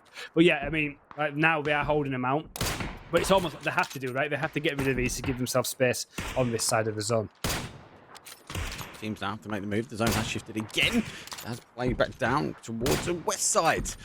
Move around north, east, east to south, south to west as we go round the merry-go-round. Broken armor, 9 kills on the board, and this man, one-man army. Damage already. Big headshots coming in, but you can already see the decision being made, like, hey, which way do we go? Which way do we move in towards the zone? And again, it's another example of being disengaged and going, hey, we're not going to take this fight here. We're going to play a little bit later. Yeah, I mean, that side of the zone is like a box of Smarties at the moment. There's just people everywhere. And, you know, we're going to see probably like maybe 15 people inside the building coming up soon where no one can get rid of anyone. As I do say that as Happy Whale is landing some good headshots. Taking down a couple of people. Waiting for my feet to catch up. I'm back. A couple of shots that come through. It looks like I'm playing now in super speed. Might feel like super speed for some of these guys at the moment. So, see if we get a little look here. Guys are coming in. Great little peek coming out on the side, but no, he goes down. Pressure applied, but not enough to get that final knock. Yeah, good stuff there. Just unlucky. Couldn't get that third member down there. You to see how quick that res is and how important it is as Imter picks up Barrier Mix. And he's just trying to cast the curse coming in. Previous game winners as a couple of teammates go down. Takes his time, just misses there. You see, try to quickly flick shot there. I mean, it's difficult at the best of times with the red dot of the K9. I mean, he has a decision to make to try and just get off a quick res, which he looks like he's going to do now, Mark. And I think this is a really good play just to get that extra body up to try and tackle on these guys who are pushing him. Which will come to shove. And that quick res though being shown. Let's get one back up and actually scrap that. Number 2, the bolt will play into effect. They can get back up. More guns on the final 2 players now as they do wiggle their way around. Great shot again. Final player though. Oh, he goes for drop shot. His head's going to be exposed. He can't get a connection though. He has to jump back up, but he's got nothing left in the tank. Stud Muffin was just showing his muffin stuff as he distracted the players. He didn't even go for the reload. Yeah, brilliant stuff there. I mean, the res is coming off there were critical to how they won that fight, and Cast the Curse just taking off where they left off in the last game, up to 10 kills again already. So fantastic stuff by them. As we see, Hill built the arc, trying his best here, just picking up another one. Misses from 2 meters away. Eventually picks it up. We won't clip that. Oh, he's taken down there by Melfis. And it might be all over for him, unless a teammate can get him up quickly. That is a clippable offence, I felt, especially if that was your game mode that you might have made. Getting side swiped as well. Yep, well, there is not much more to go. The Sleepy Chickens will sleep a little bit more. So they'll take 8 plates now. 6 teams remain. Let's go 7-6. This is what happened last game. It just became a bit of a bloodbath. Only 23 people remain. Ark able to keep all 4 players up. 6 kills at the moment. Hamster hasn't been able to connect a bolty shot just yet to warranting a kill nonetheless. But they've got a bit of space now. But again, the only space they've got is unfortunately moving into that area, and that seems to be where all the third-party action is. It certainly does, and I'm surprised how quickly this kill feed lights up to say that everyone's using a bolt and a red dot. Like, it's just a bit of a testament to how well all these players are actually doing here. Because I feel like I'd be just shooting everyone in the nuts all day, so... yeah, so some good stuff as we see a team just fired on the edge there in the northeastern side of that zone. Players going down, and actually there's only one player who is knocked is inside that zone. So, like you mentioned, is there a time now we have to disengage? Maybe just leave a player and try to take that zone because the blue is doing normal damage. So as we see there, clumsy commanders now finally go out in 5th place. Quite difficult as well, like people using the trees at the end here, the down bodies. I feel like the jumping around, the bunny hops, the 360 spin, the no scopes. They've been more impactful, especially with down numbers. 3 teams remain. Technically, it's 4 versus 4 versus 3, but one is DB&A. Scrap 2 DB&A. Maybe he's going to go down. Can he get the deletion? No, but they are applying the pressure now as they move on in. And there we go. 4 versus 4 at the end, though, for game number 2. Yeah, 13 kills on the board. I mean, quickly picking up kills left, right, and centre there. Please don't shoot us. And like you said, the bunny hopping, it's like producing a different type of PUBG mechanic, which these players aren't used to seeing. Because no one does this, right? No one jumps around when they're trying to spray in AR. So it's becoming almost Halo-like, people jumping around at the moment. But yeah, one player does go down on Cast the Curse. So it's a 4v3. And yeah, Hockey Puck trying his best to take down one of the members of Caster's Curse. Will Caster Curse go back-to-back, though, Dean? That's the big question. They've got arguably a better zone, but they're going down pretty quick. Maybe Ark's got a point to prove now. They want to get one back. Oh, he's going to block a shot. Great shot, though, blocking the shot coming in. And he's going to reload on. Yeah, response comes in there by Caster's Curse, but like you say, this is Who Built the Arks game mode and is taking it by the scruff of the neck here. If you could just get that one more member down, and then it should be an easy push for the 3 remaining members. But they should have the opportunity to be able to get the team member, get Hamster up, back up to a 4, because the 2 Caster Curse members are disconnected, but there's another member go down, so this is turned on its head now. It's a 2v2 match. Oh! No, 2 versus 1. Now, Cobra, you can take a bite from here. He needs to get those shots in. He's in zone. Oh, 1 versus 1 me. K9 all the way. He's going to make the push forward, though, looking for the res. He can't allow that res to happen. He has to keep the pressure up. He's trying to get the numbers. Continue to make that push forward. He's trying to do everything he can. Don't get the res. He takes a huge hit in the side of the neck, and then he's clean. Caster Curse go down. Great pressure at the end, but it's a winner-winner chicken dinner. Please don't shoot us. Went down to the wire. Wow, wow, wow. I was really worried for Who Built the Arks team there that they may just have lost that, but they just a little bit of composure at the end and managed to see it out. And it is his game, so he'll be absolutely... I know I've been in his chat quite a bit and I've spoke to him. He'll be absolutely buzzing that he's taken that game down. That is one of his games. But 1v1 me, bro. If you think you've got what it takes to 1v1, well, get yourself in the PUBG Reddit Discord. We'll make sure there is a link in the chat.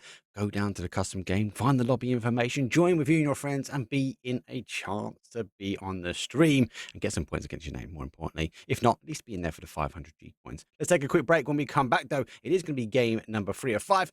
See you guys in a few.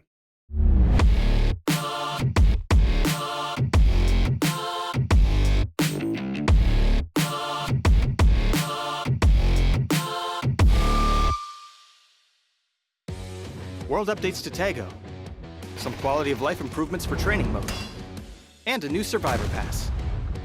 All this and more as we dive into the update 31.2 patch report.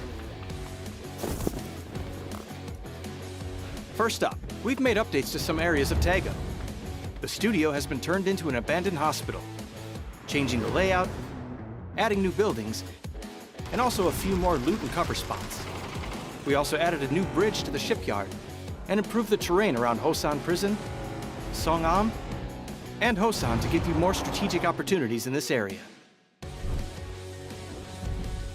Next, training mode has been improved as well, based on your feedback. Training mode now has infinite ammo, recommended attachments automatically on weapons, and the ability to save and import your personal weapon and gear settings. We also improved the sound training area to provide feedback when a wrong target is hit. This update also features a brand new survivor pass, map bug fixes, and more. so check out the patch notes for full details. Update 31.2 is here, so load up your training gear. Grab the new Survivor Pass, and hot drop back into Tago. We'll see you on the Battlegrounds.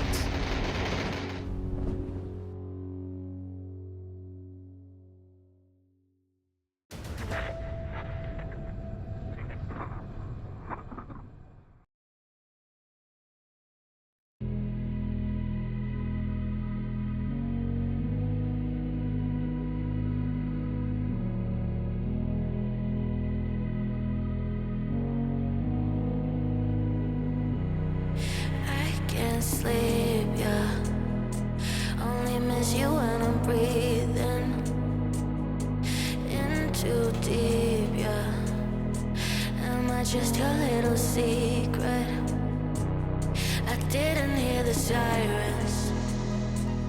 I didn't wanna see the warning signs, and now I pay the price, yeah. Oh, I should've known. It hits me like a tidal wave every time you say my name. It hits me like a tidal wave. It hits me like a tidal wave. A tidal wave. Tidal wave. Tidal wave. Tidal wave. I was so blind, waiting patient on the shoreline. Now you're leaving, but I know you got your reasons too. I didn't hear the sirens. I didn't wanna see the warning signs, and now I pay the price, yeah. Oh, I should've known. It hits me like a tidal wave every time you say my name. It hits me like a tidal wave. It hits me like a tidal wave. A tidal wave. Tidal wave. Tidal wave. Tidal wave.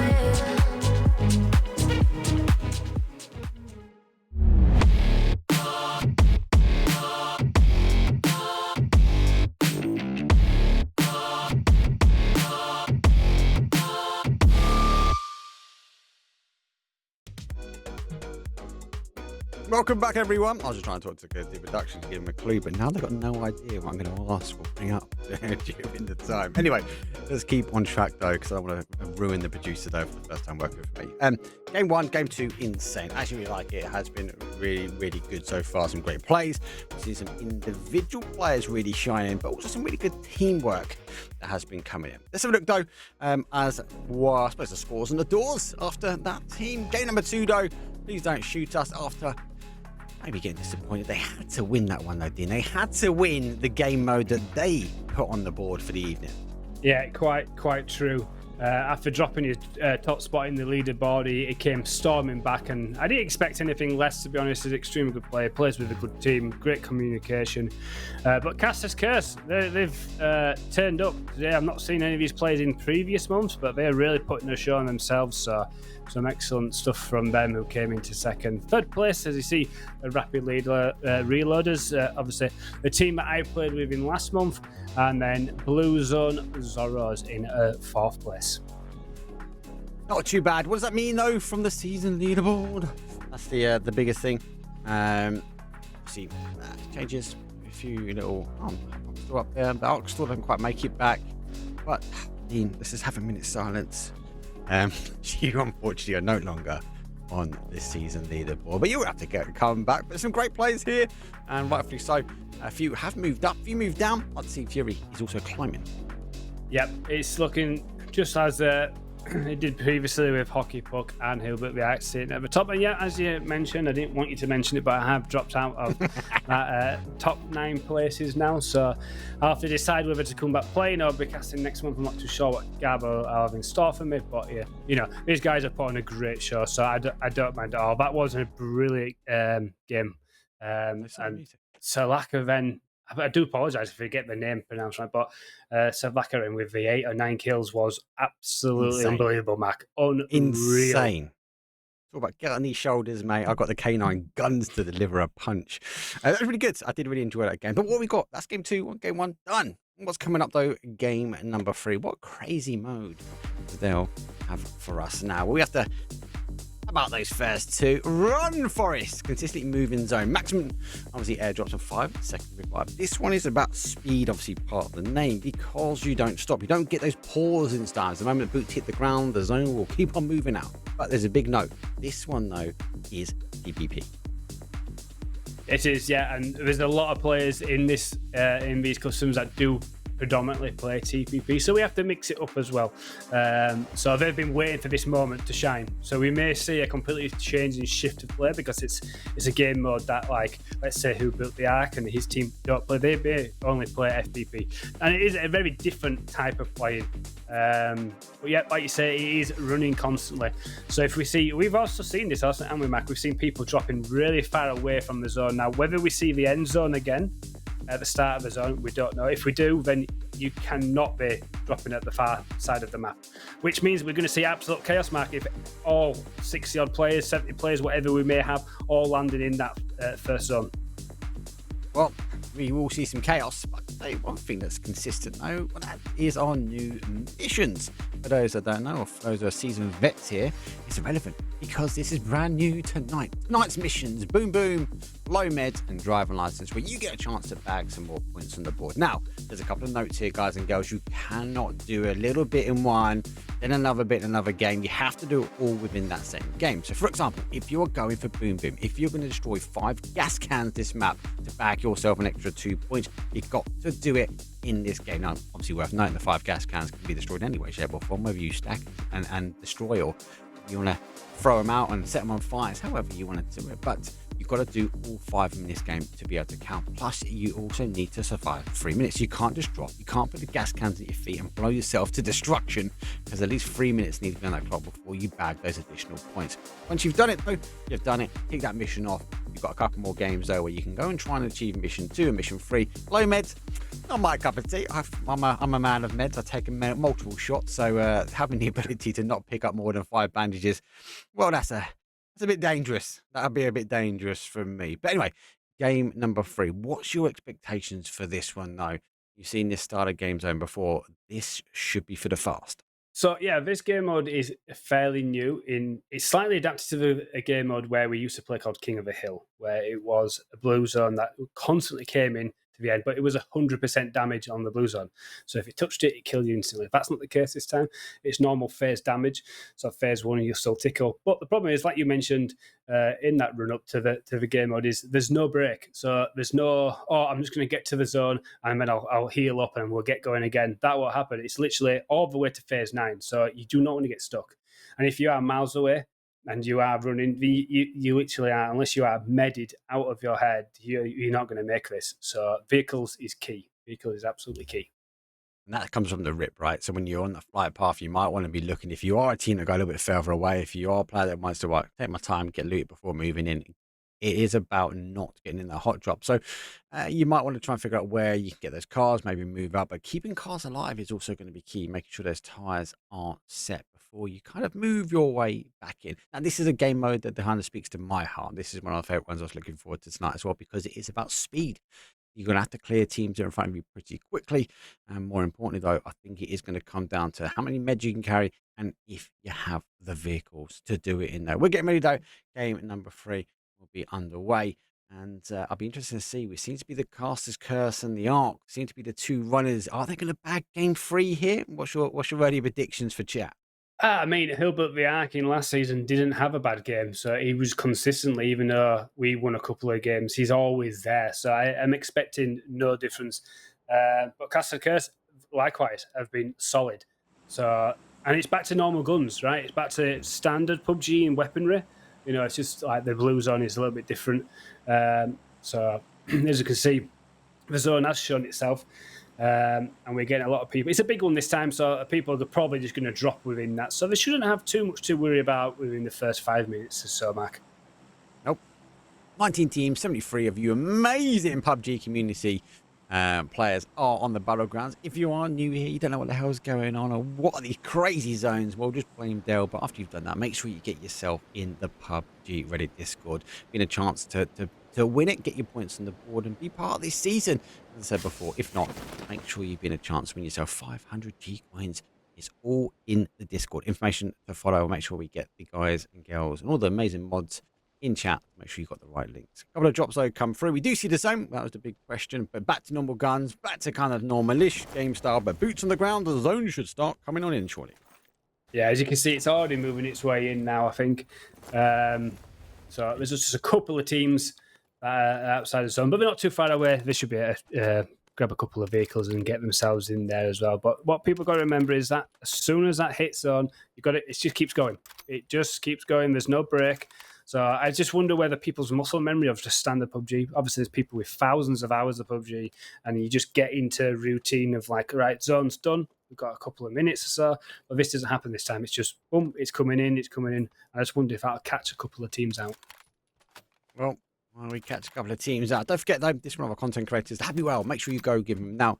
Look at me on Twitch. He's cheating us. He isn't on Twitch. He's still one person or one of our content creators that are not streaming because they solely wanted to focus on winning. Right? Now I've got to give him the benefit of the doubt for that one, right? But make sure you do get 2 minutes. Get onto his on Twitter. Make sure you get onto his social medias and give him a follow. I'm really surprised we didn't get a lot of teams drop into the center. A lot of teams have gone for the outside fight. There's a couple which are lurking their way.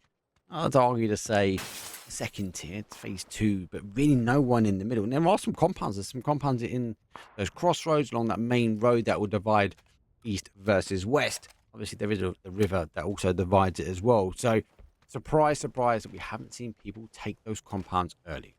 Yeah, I think that's a reason is because you've got to survive to get game points in these game boards. As we see the shotgun ringing out there and already while you are going down to Cobra 12, and the first kill of the game is going to come through. Oh, he's picking him up. No. He's having a bit. No. Oh, what's going to happen here? No. He's taking the mic.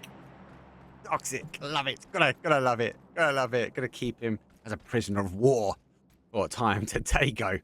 Gonna put him into an area which would be harder to push. Now, honestly, the players not quite there. You can see him just over the other side, but maybe they're just hanging him out to dry. And a bit more of a trophy, should we say? Yeah, and as you can see in the bottom side of the screen there, Hot and Spicy on a couple double headshot there with his midi and picking up a kill for the bush campers as well. Seems like he's got Dell's outfit on. If you haven't been watching, Peter's got an interesting looking Dell's outfit, but not something I would wear personally. It's a unique taste. That's a man of confidence, right? To wear that. Yeah. Yeah, well, yeah, maybe. Well, what are you saying? Don't blame Dell as a man of confidence. Maybe that's what it is. What Hot and Spicy's looking for and trying to tease in those shots as he flies out those wings either side. He is going to be looking. Don't forget, this is in TPP mode, so he's having a little wiggle, jiggles behind the wall because he can see around it. Isn't worth noting as well. Different game mode. This be like a player, definitely Hot and Spicy, that's not used to playing TPP as well, so you might not be 100% comfortable here. Yeah, it is a completely different type of game style. If you're not used to it anyway, you can't be as aggressive. You can't push the same as you would do in FTP because people can see you coming from a mile away. So it's totally different strategies that need to be undertaken to be able to take a fight on. It seems like there's plenty of fights going on though. There's these teams not shy. A couple of shots come through. Maybe secondary going down. Does get there. Maybe you wanted that K9 with the red dot. And unfortunately for them, they are already down 2 bodies, 1 DBNO, and questionable whether you make that push now for that res. Pixel Chicken, he's here to try and get that res while he can, but if I was the other team, I'd just be looking to also consolidate and push down. So good couple of knocks, great res. We're on a 5-second res. That's a good blue zone there actually as well. Yeah, very good. Yeah, as we see, Monster now. Surprise. Hiding. Takes him down. Lovely there with the Hasn't got the confirm yet onto Feldmeister. His teammates. He looks like he's on his own. I can't see the minimap, so I can't quite see where he's. Oh, through the smoke. Beautiful stuff. Absolutely deleted, Mac. Absolutely. Heard the footsteps now. Let's try and figure out Flash needs to go forward. Does get the res back in. Don't forget your DBNO. So he's going to be talking, communicating. Hey, he's moving away. Monster on the playback. This is the dream team from last game with the K9s. Well, we know packs a punch as well, but he could be eager just to try and maybe keep one of these bodies down. He's moving his way around. Got to remember though, obviously with that res coming through, I've seen one. I don't think they've quite clocked him yet because bodies are not telling. No, he's exposed it and monsters. Packed a huge though as he puts number 2 down. 1v1. And unfortunately for this player, he needs to stay alive if he wants to see the return of his other player. Yeah, and he takes down a really dangerous player in Dangerous Hank. He is a quality PUBG player there. So that's a good little win in this fight that's taking part now. As we can see though on the map there, Margaret is hot and spicy, and the rest of the team pulling in here for a bit of the third party. Yeah, they might be looking to try and control this recall point as well. We'll go aggressive. They'll be reading the kill feed, so they know down numbers as well. Here comes the push forward. Does see him. Great double step back. Hits the pack a bunch. Now he's heard the vehicles come in. Looking to try and get some information. Has gone up to the top. So has got the information. Lays low. Unfortunately for him, it's painful. It's going to be painful. Can he deliver another 3? Yeah, I mean, the odds are completely against him here. The 4v1 and some very good players on this team as well. So I expect him. Yeah, definitely been seen. I think here. I expect him maybe to get the 1 knock. Does get the knock, but I think he gets 1, shut 2, down. Oh, gets 2. 2. He's shut down very quickly there. And valiant effort. And just the last remaining member here. The man of the moment from the last game, Mark, now for the Clumsy Commanders. He was like, did you see me last game? Did you see me last game? You see what I've done? I've got this by myself. I'm going to drop by myself. I'm going to play by myself as well. He's very much on that north side of the zone. Not too far away. He's not too far away. He's not up that way. Observe. He obviously now needs to play back. BCP have moved in. They're going to control here as well. And that will be a temptation for the team, especially if they're down bodies, to try and get to those recall points and bring back bodies now as we get to see a drop. Adrenaline and syringe. Well, it might be worth a pickup. Wait and see how you are. Now come on. C4 car play. OG PUBG. Bring it on.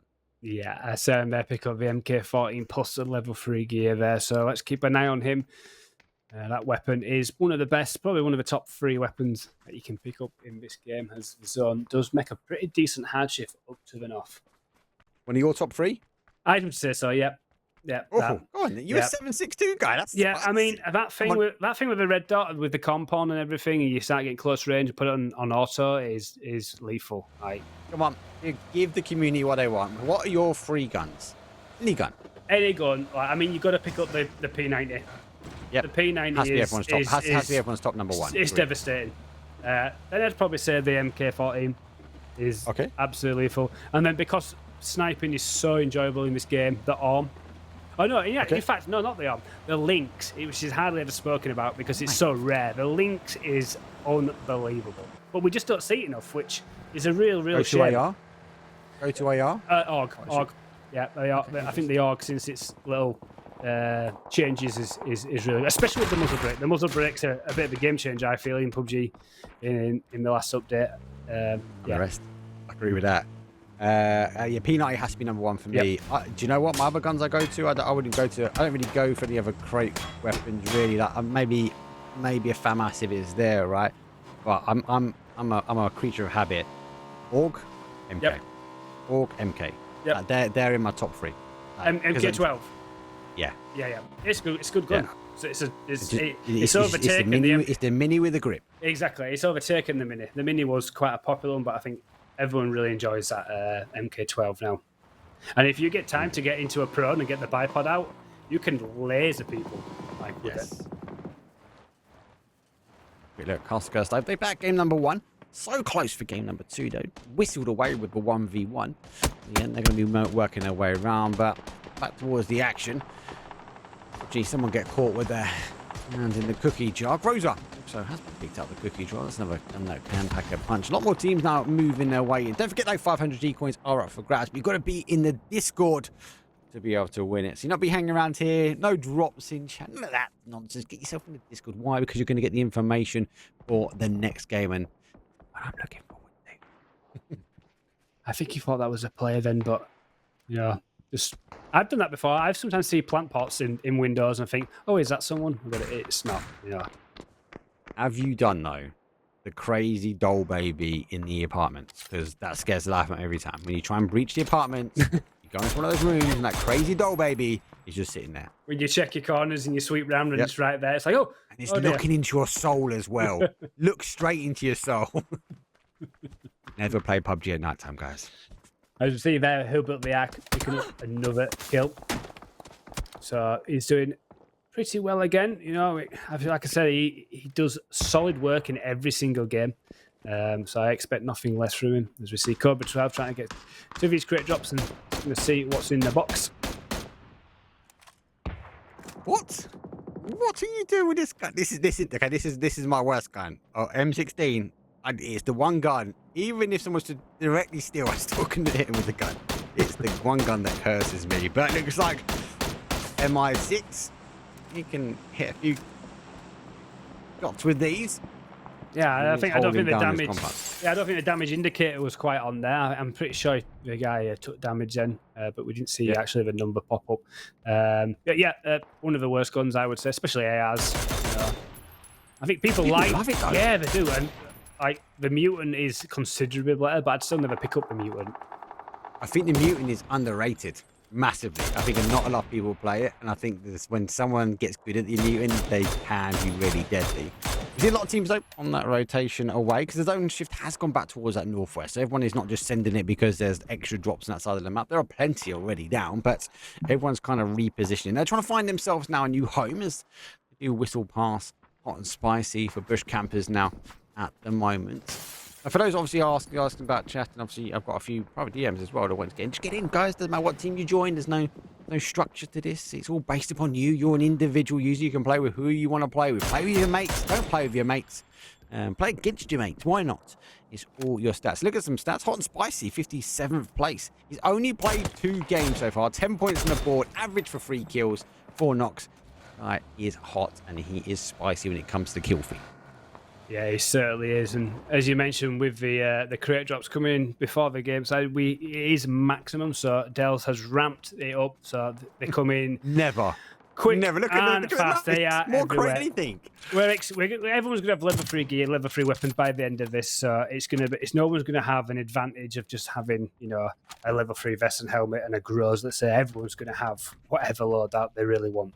What's your thoughts on the FAMAS? Oh wait, the FAMAS to kick off. I don't use it that often. It is crazy, but because I don't use it that often, I don't like to pick it up. It's like a double-edged sword. Because I'm rubbish with it, because I don't pick it up, so I never get any better with it. A lot of people struggle with it because of the shortened mag. It doesn't have the ability to have that extended mag. And it feels like it needs an extra couple of shots. But don't get me wrong, if you get those first couple of shots in, you're going to put the person down. A bit like that Panzer. But it is a good one. Let's pause that. The zone shifts away. And unfortunately, players are going down. Now, this is all rotation. Looks a bit more of a destruction derby fight than anything else. Cars are exploding. The rest of them continue to move on out. Good to see there's EM still being used quite a bit.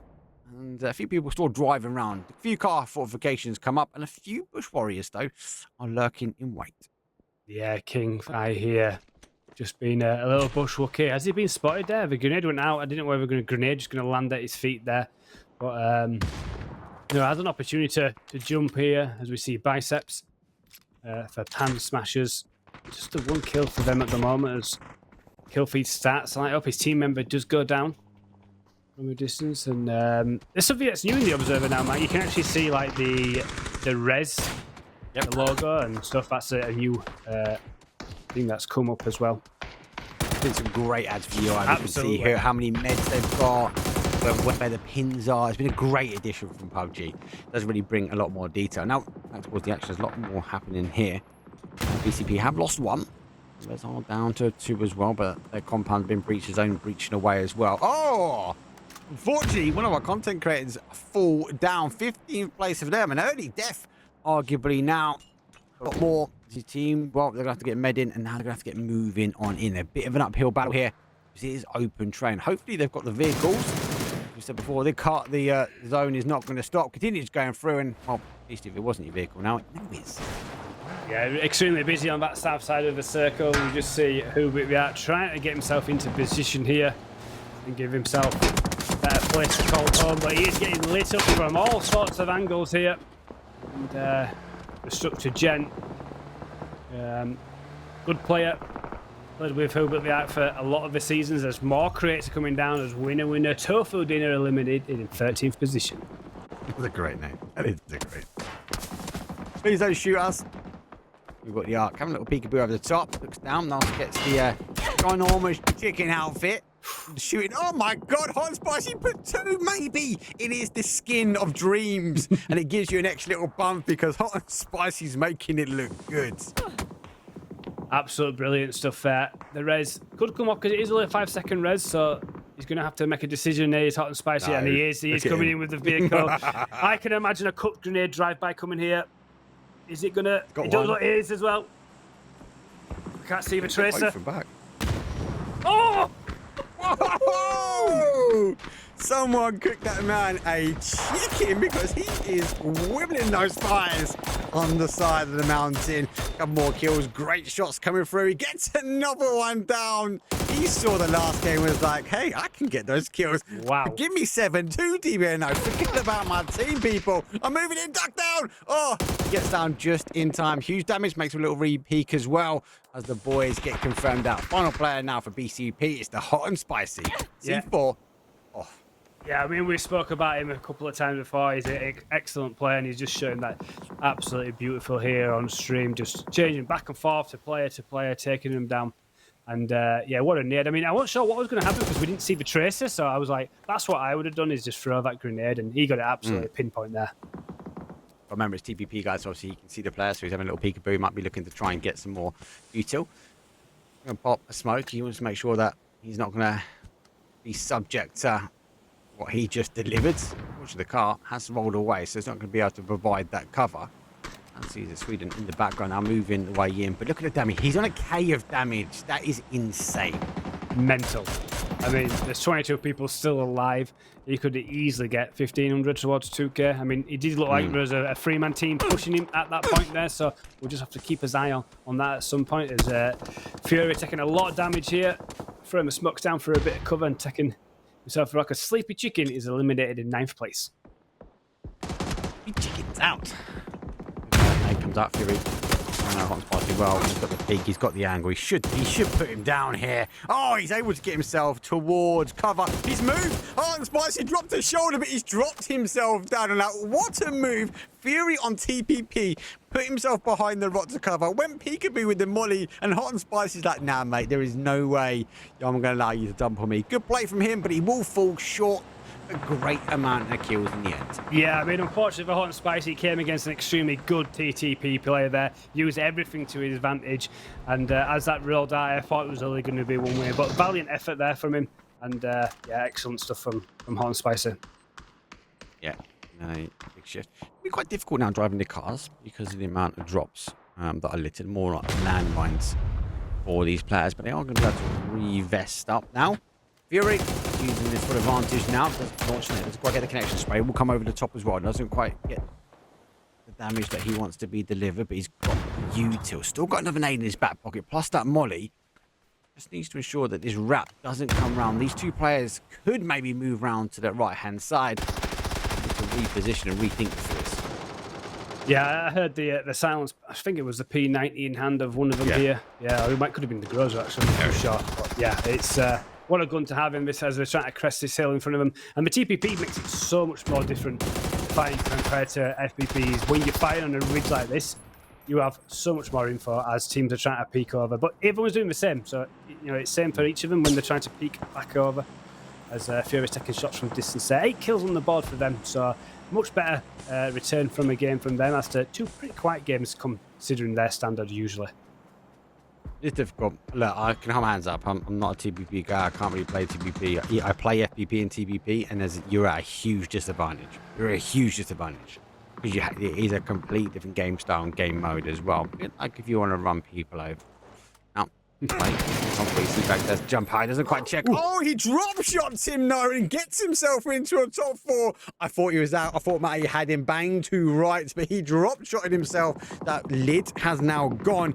He needs to get one of the few drops that remain on the end of this side of the mountain. Don't really want to push that way, unfortunately. There's loads of P90s that way. Yeah, I mean, he just pulled a typical COD move there, didn't he, with the drop shot? That's a nade. Yeah. Was it a nade? I don't know if it was. I thought the That's the a colour nade was coming in over colour. now. That's the nade. That's the nade. Is it gone behind as well? Oh. That's a great nade. Is he gone? He hasn't cooked it.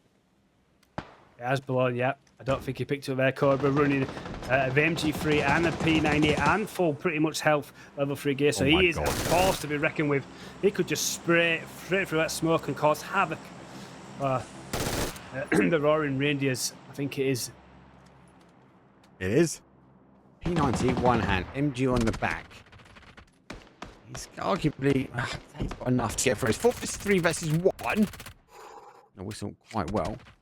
Be cautious. And only got what 150 pounds left to remain, but they're just not going to miss from there. It's not going to move. The reindeers are kind of trapped in a bit of a pen at the moment. Yeah, they're definitely pinned here, and it's Casting Curses once again right at the top. You know, in the end game, fighting for the win. So I think they're going to do it. Consistency is key. Yeah, I mean, absolutely. The Casting goes down now, and it's now all even 3v3, and I think they've got the better case of zone. I would say. Yeah. Actually, no. Yeah, they do actually. Okay, There's so much. Yeah. Go on, then, Mac. I was going to say, that's it. You're 100% right, mate. They've got the zone. More importantly, they've got the angle, mate. The guys are trapped. They've got to get knocks here. They get one. I'll give him that. It's back to a 2 versus 2. But you'd argue to say here, Dean, the angles are going to get the victory. Yeah, definitely. I mean, usually in this type of map, on this zone here, there's been no cover. But because of all the crates, it's given opportunities to take cover and push to the next box, and now we're going to see 2v1 pincer attack in there. Oh, great and shot. there we have it. I think we have the winner for game number 3. That's the cuts. Okay, number 1. Okay, number 3. Big kills, well, 13 kills. You can't argue that they actually controlled the side of the mountain out well. But yes, they had the additional cover. They'll just throwing them love and joy. Maybe it's not the caster curse. Maybe it's the hashtag blame Del love they're getting at the end there. But good game. Lots of action. They're coming through. Some, again, outstanding plays, but definitely a different style. TPP bringing another layer to this evening. Some of these teams favoured it. Some did not. Yeah, absolutely. I mean, it is a difficult game mode to play, as in TPP. If you don't play it a lot, it's you can't just play a normal FPP game. But the Caster's Curse, they're just running away with tonight's games. Really, overall, they've been solid, winning 2 out of the 3 games so far. So it's great to see. And now what's coming up is the one that you've been waiting for, Mark. Is the Control U, which I'm guessing you cannot wait for that one. UI people, if you think you've got what it takes to take down Caster's Curse, relevant of the UI, get yourself in the Discord now. We'll make sure there's a link in the chat. Go down towards the custom game, get the lobby information, get yourself in, but get yourself ready. I've played this before. Make sure you're dressing the same as your team, because you've got no idea who they are. And it's not even the hardest bit, not even being able to know how much meds you need to apply if you're down meds. That's the crazy one. Stay tuned. We'll have a quick break. When we come back, though, it's that crazy UI game that I'm looking for. Game number 4 is coming up.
It's time.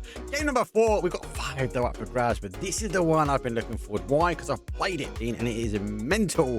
It's a lot of action. Before we get into game 4, though, we do need to recap, though, what happened. What DPP action in game 3? Where were the points and where did we lie? Well, Caster Cursed up at the top, though, claiming themselves back with a little bit of a sandwich, though, for game number 2. Rapid reloads, though, limit modifiers, and safe res, safe res. Love that. He's 1 HP. Res me. They crawl their way into 4th, but has that made a big change when it comes down to that seasonal leaderboard? Not quite sure. Caster Cursed obviously aren't really working their way down, but it was a good game for some of these players. Yeah, as you see there, Hubert the Ark has nipped back into first place because of that game with his teammate, the Hockey Puck, taking second. Hackshots there, coming second in that game, was valuable survival points there, moving himself into third place, along with his teammate Fury as well. Like I say, Caster's Curse, they haven't played the previous season, so we're not going to see them. So it'd be great to see how, if they come back next month, what this might do at the moment. But we can see Cassie's moved herself into that top 9 now, so brilliant stuff for her as well. Yeah, into that top 9. Fury obviously working his way up as well, so and continue chipping down. And you keep falling down the leaderboard, but we can't get you on it anymore. You was in 3rd coming into this evening, but no more.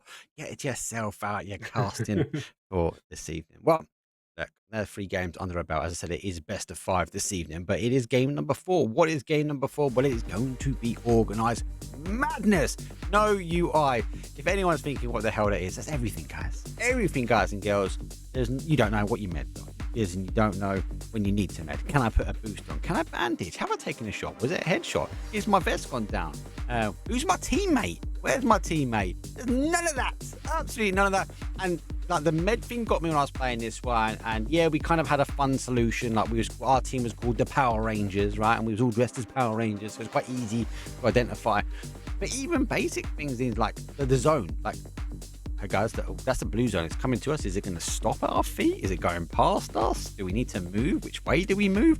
There's so many people just driving around with kind of the blue at their bumpers. Yeah, this is probably the hardest game mode that we can do. It's extremely disconcerting because thousands of hours of playing PUBG, when you see a player without a teammate's name tag above it, you start to think enemy. And the times when I've done this game mode, I've jumped out of the plane, I look to my left and I don't see anyone's team tag. And I think, oh, we've got someone with us. And someone goes, oh, no, it's me. I'm like, oh, God, yeah. I forget straight away. And you told me to drop here, mate. You told me. What are you talking about? It's even more brutal this time because of the new observer settings from the latest update, it means they can remove everything and it doesn't affect the observers. So there's no map. There's nothing. You have no idea where the zone is. You don't know where the zone is. You just have to kind of wait for the blue to hit you and then just follow it in. You know, you have no idea where it is, and like I say, you know, no meds, no ammo. You don't know when your mags run out. You know, you don't know when your teammates low. You can see your inventory. So there's a possible way of looking at your inventory. You can see that your mag's half empty, reload then. But during a fight, you have no idea where you're at there. That's come down to a bit of muscle memory, though, right? Oh, Like, totally, yeah. you kind of know when you're taking a shot. You kind of know when your mag. I'm a sucker for like reloading after every sort of spray. Anyway, that's sometimes arguably a bad habit. Especially when you talk to some of the pro players that you don't always reload, and there's that cheeky quick reload as well. So I suppose if you've got that muscle memory, there's some advantages and there's some things you might be able to check off your list. But you're right, there are lots of factors that you won't have at your disposal in this game. So you've got to play really good. I think one of the biggest things is going to be comms, though, right? Having the ability to talk with your team. And there is going to be that split second that's going to be, do I shoot? Do I not shoot? Because you're right. When you don't see the UI above someone, you have that muscle memory where you just go try to delete that person. It's going to be a bit of a bloodbath. And I wouldn't be too surprised to see a little bit of friendly fire going down. Oh, so I mean, comms in PUBG in normal games is paramount. It's how you become a good team. But it's the most critical part probably of this game. But it's just constantly talking and just telling each other where you are. Usually, you used to have the mini map. You could see your teammates on there. Now you won't see it all. You do see it as a viewer if you're watching on Twitch because you've got seeing the observer. But trust me, they do not see anything. And we're just about to go into game number 4, Mark. Let's go.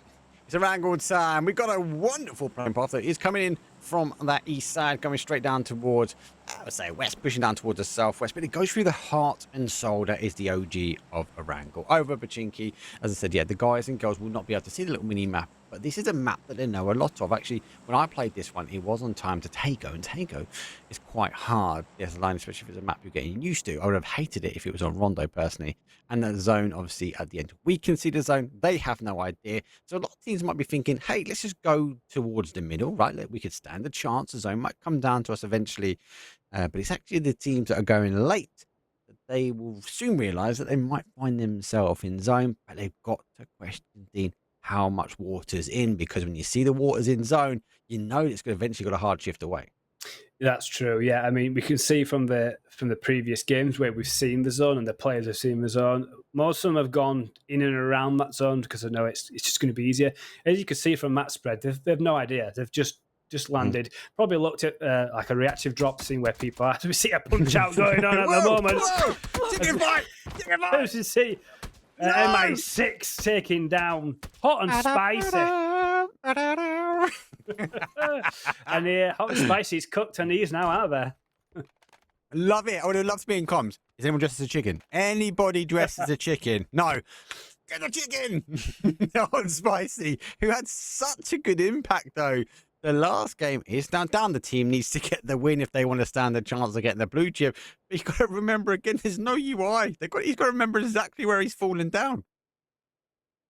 Absolutely, yeah. I mean, I think I would have liked to have seen the rest of Hot and Spicy's team if they all had the chicken suits on. I mean, that would have been great if they're all just running around in them with chicken suits. But yeah, the first kill on the board. And like as you see, he's not instantly res. Maybe he doesn't have the health, that's why he's not instantly res, but it's something that you have to remember. Oh, but he does have a teammate next to him there with the pizza gun there, Marcus MI6.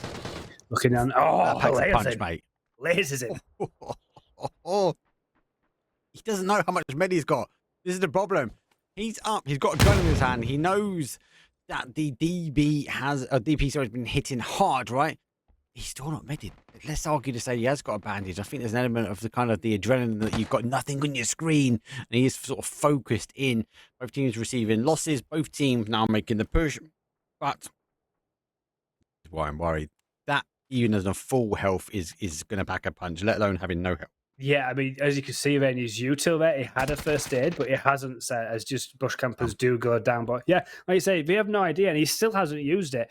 I like how he's boosted straight away, and I think that's a really good tactic to do, is just keep boosting as much as you can. But he had the first aid, he had bandages, and he didn't use it. You know, that could have gone against his way. You know, one bullet to the head, and he would have been down. Just part and parcel of unfortunately, this game mode, guys and girls. You're right, yeah. A couple of things that we used to. Everyone boosted Monkey Down. Everyone in our chat was like, boost. Make sure you boost, because it's relevant to keep boosting. And then you'd also use bandages most of the time, not full meds as well, because obviously they cut at a certain point. So you can kind of then, yes. The downside, you don't know the damage you take. That's the problem. Yes, yeah. So you take a hit, just start bandaging again straight away. It's either going to let you apply it or not. And you, again, those years of playing PUBG, there's that muscle memory of kind of, and this is what we're talking about. Like his bandages are stopped. He now knows he's at kind of the percentage mark of 70, 78. He's now obviously going to apply the 2x2 boost in his drinks. Now he knows his boost is full, and now just sit. He might be muted.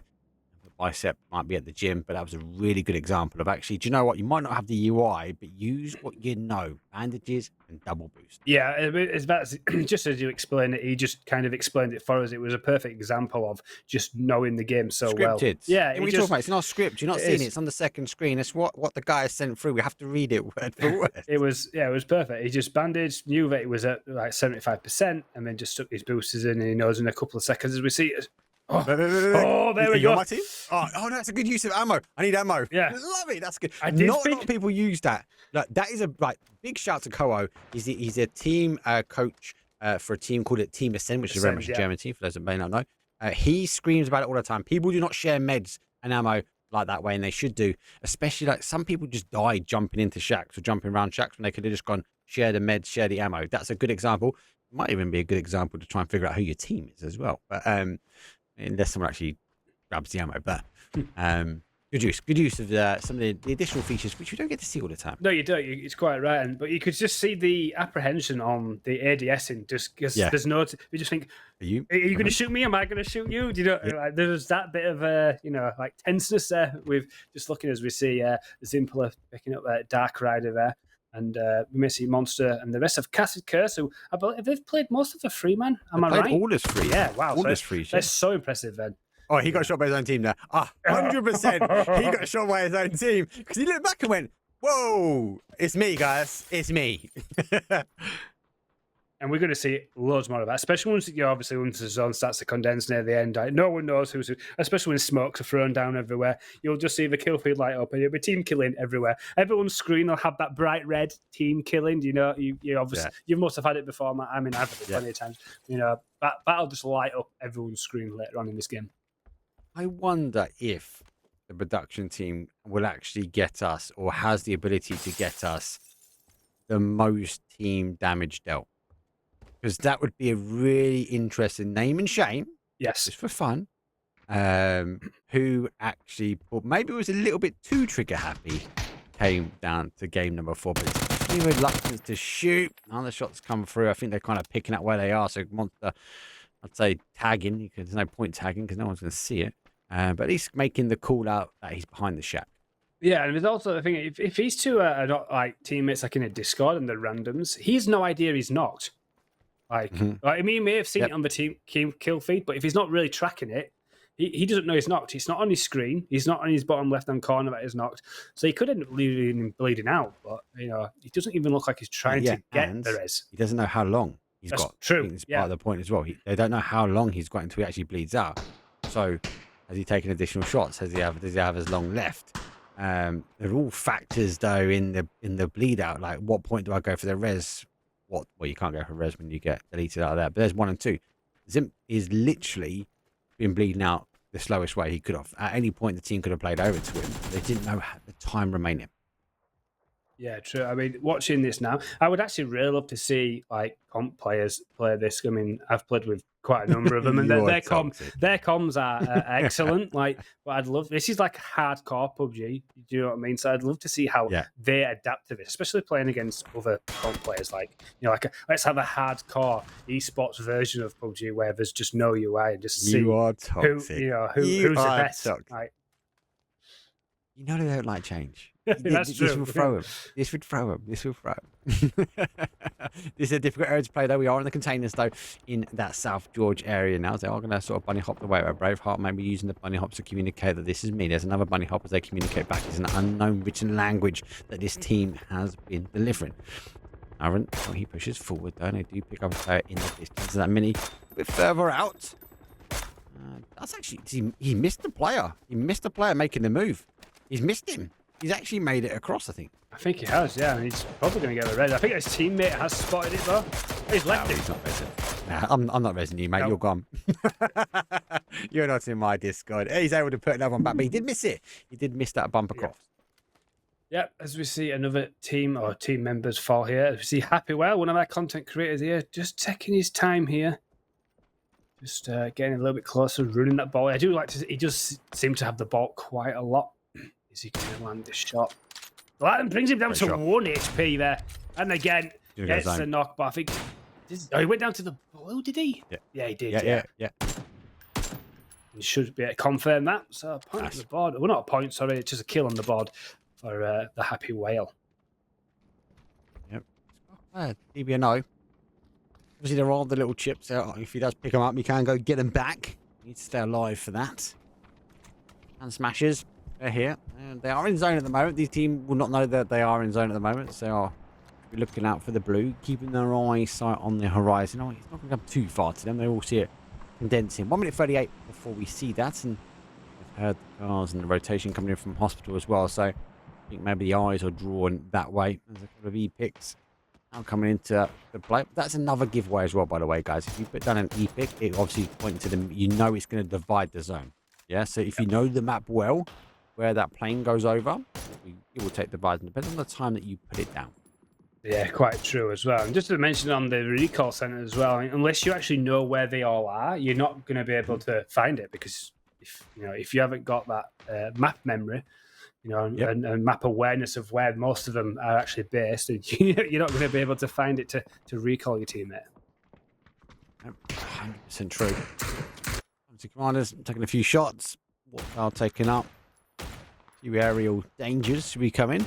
Other content creators trying to get some boots down.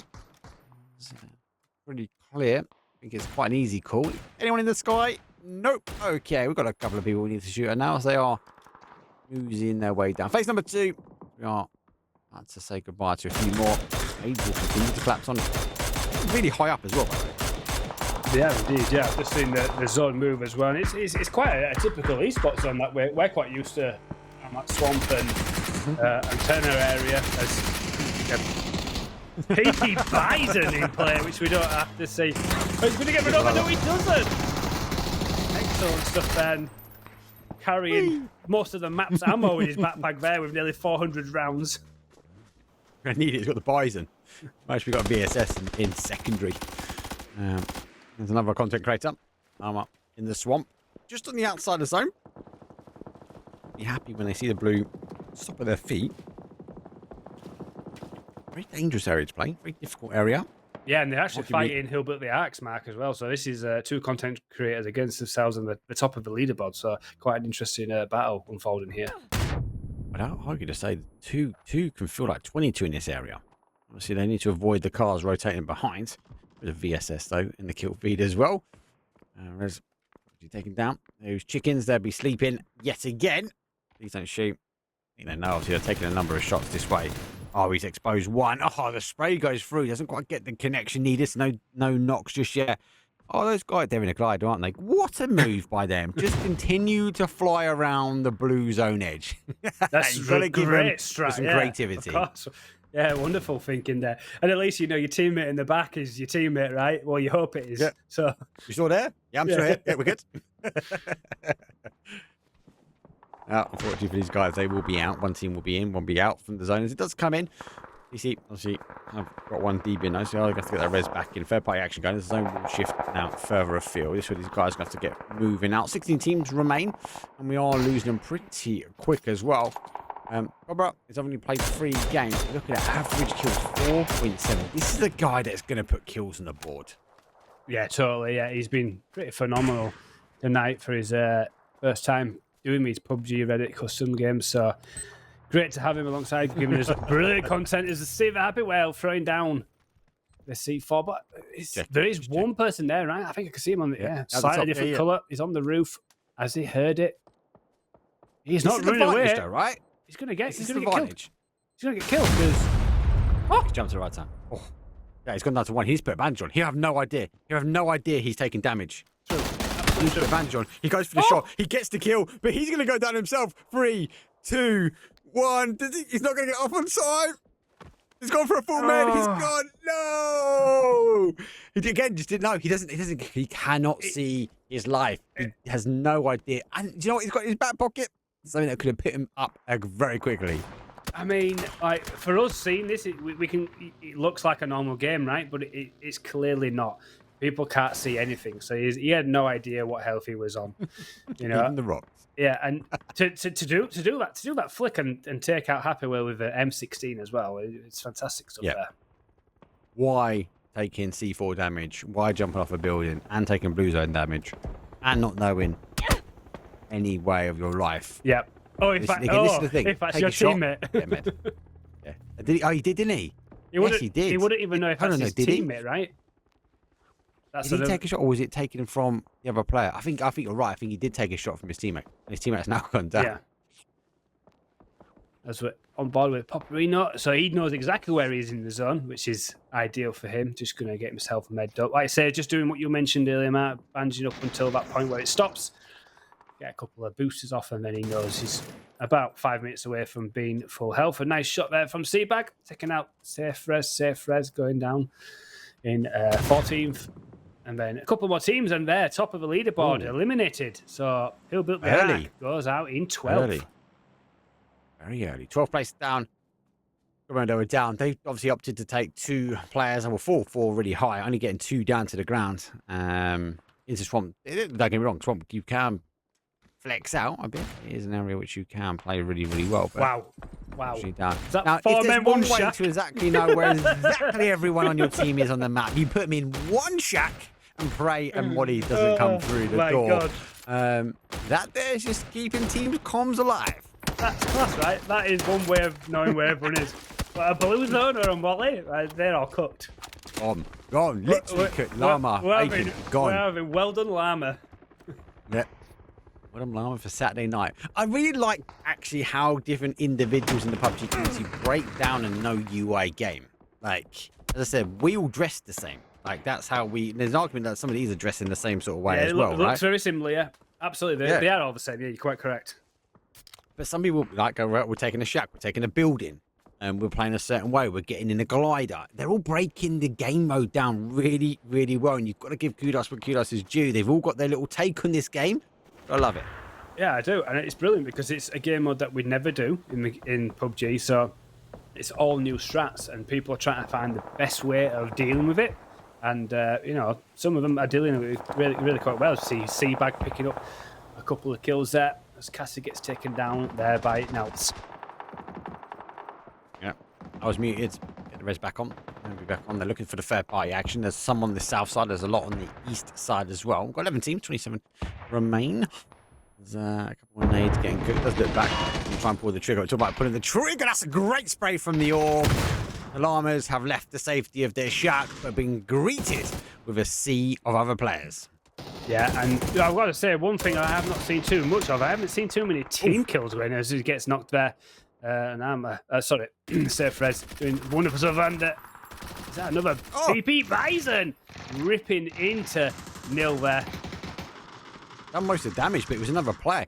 Does he know he's a secondary player? Must know as well. There he goes. That's to pick him up as well, because obviously it wasn't the same team. He didn't get the knock, but he'd be unaware. So there's a kill apiece. Now he's lost one. Llama's down to just one. He's the content creator that will remain now, trying to make and jiggle the way forward. There comes the spray, comes through around the corner, and there we go. Out and out. Back to the safety of the shack. Should never have left.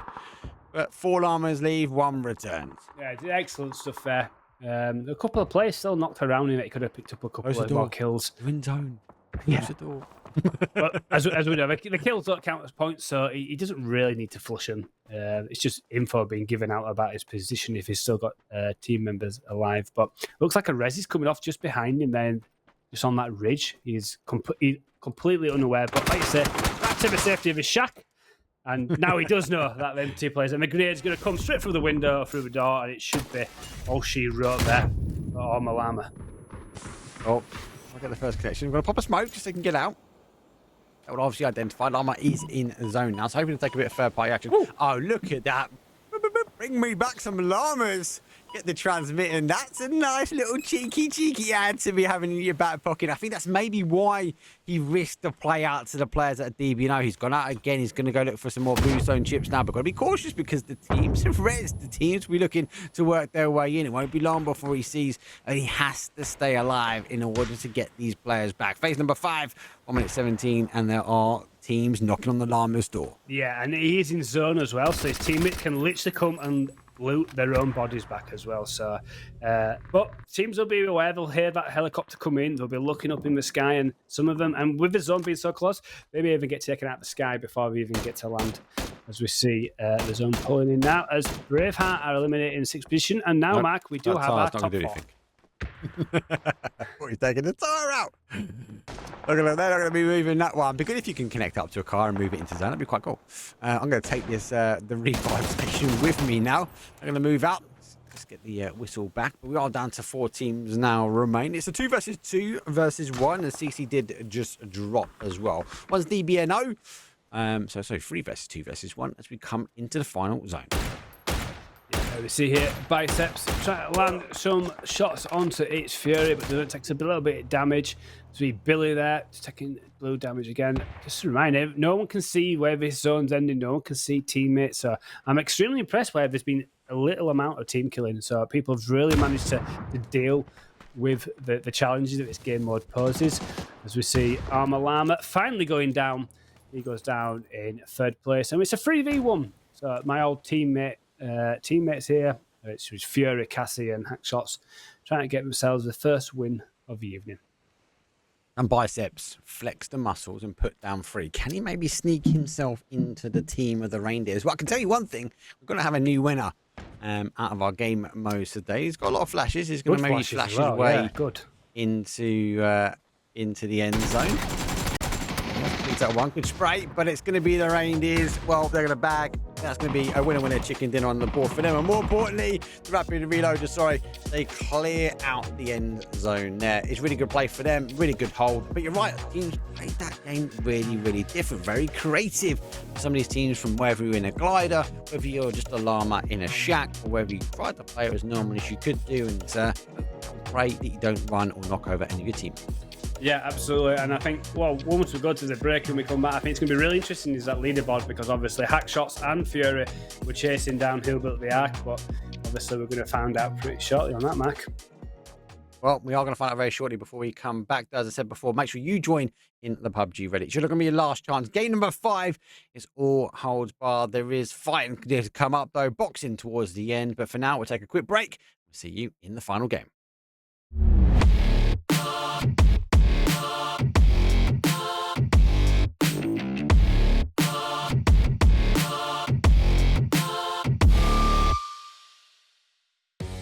World updates to Tago, some quality of life improvements for training mode, and a new survivor pass.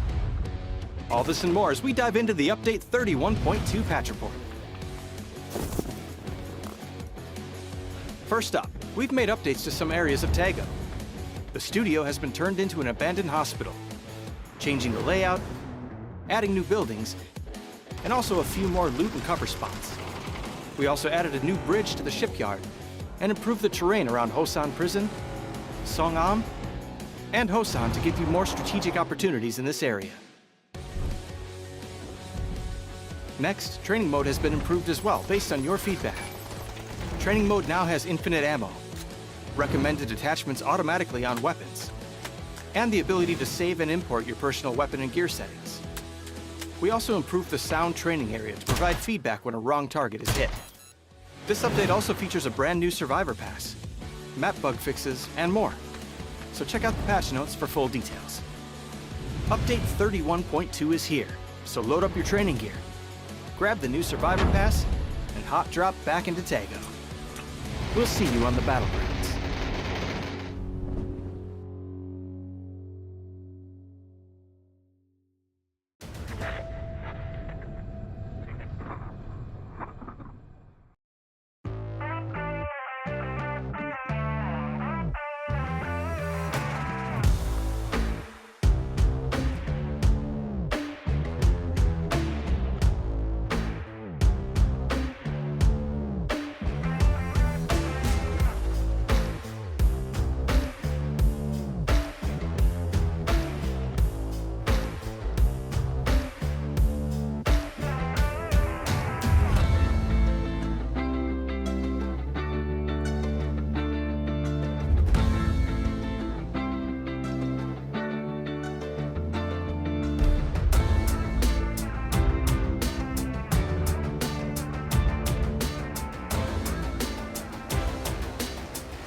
back, everyone, to PUBG Custom Games. Hopefully, you have been enjoying it as much as I have been.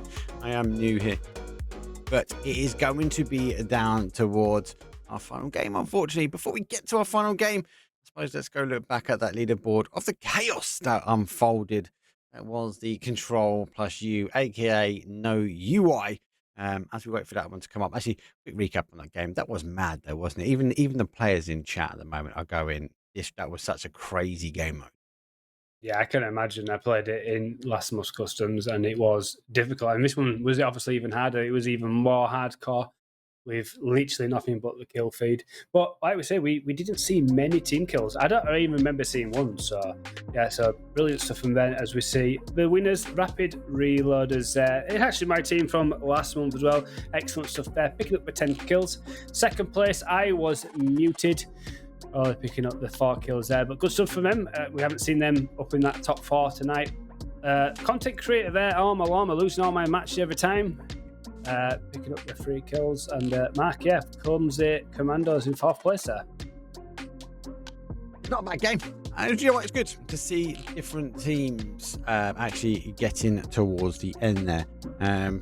Only because it will shake up the leaderboard, though. We built the arc board back on top. The hockey puck. Do you know what? One of the players I've been hyper impressed with so far, a name that I don't really know. 9 games, obviously.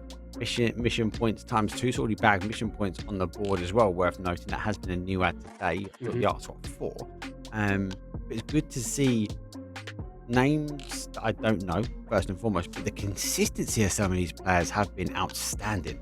Yeah, completely. And you can see there that Hubert the Axe just nicked top spot, but he's got them extra 2 mission points. And they're in the same team as well, so maybe he has secretly just kept it to himself. I'm just going to do this little mission on my own, and just so I can leapfrog you. But it's nice to see Hackshots and Fury have really closed that distance there with that win. Obviously, Hubert the Art went out quite early. I think they went out in 12th, and then they've won that. So they've closed that gap. So going into this last game, it's all to play for now, as we see their missions list coming up on your screen now, Mac. Yeah, some people already got 2 under the board. There are 3 missions up for grabs. Those that don't know, this is a new edition. This is what we like to see. Mission 1, Mission 2, Mission 3, whether you are a boom, low mental or driving license, well, mostly you should be able to bag the driving license points, at least on this mission here.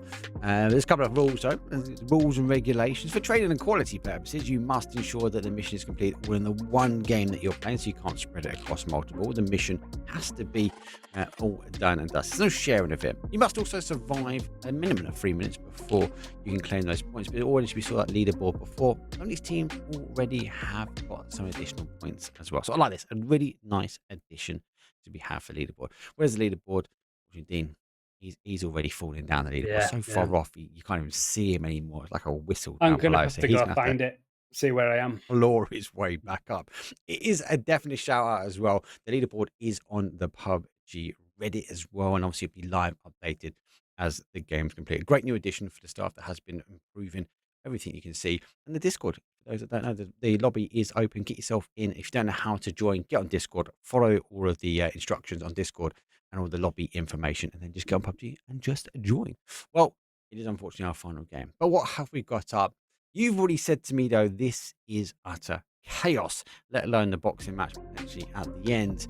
But just Mad Max, I'm a fan of the films, and that's kind of alluding that it's going to be a little bit of a driving round, should we say, with this final game. Yeah, I mean, usually it is just we are on all 4 wheels driving around, but we've had a little bit of a change up at PUBG Reddit for this one, where we're going to introduce airboats only. It's a vehicle that is hardly used, it's a difficult actually vehicle to control and stuff, because it moves over water and ground.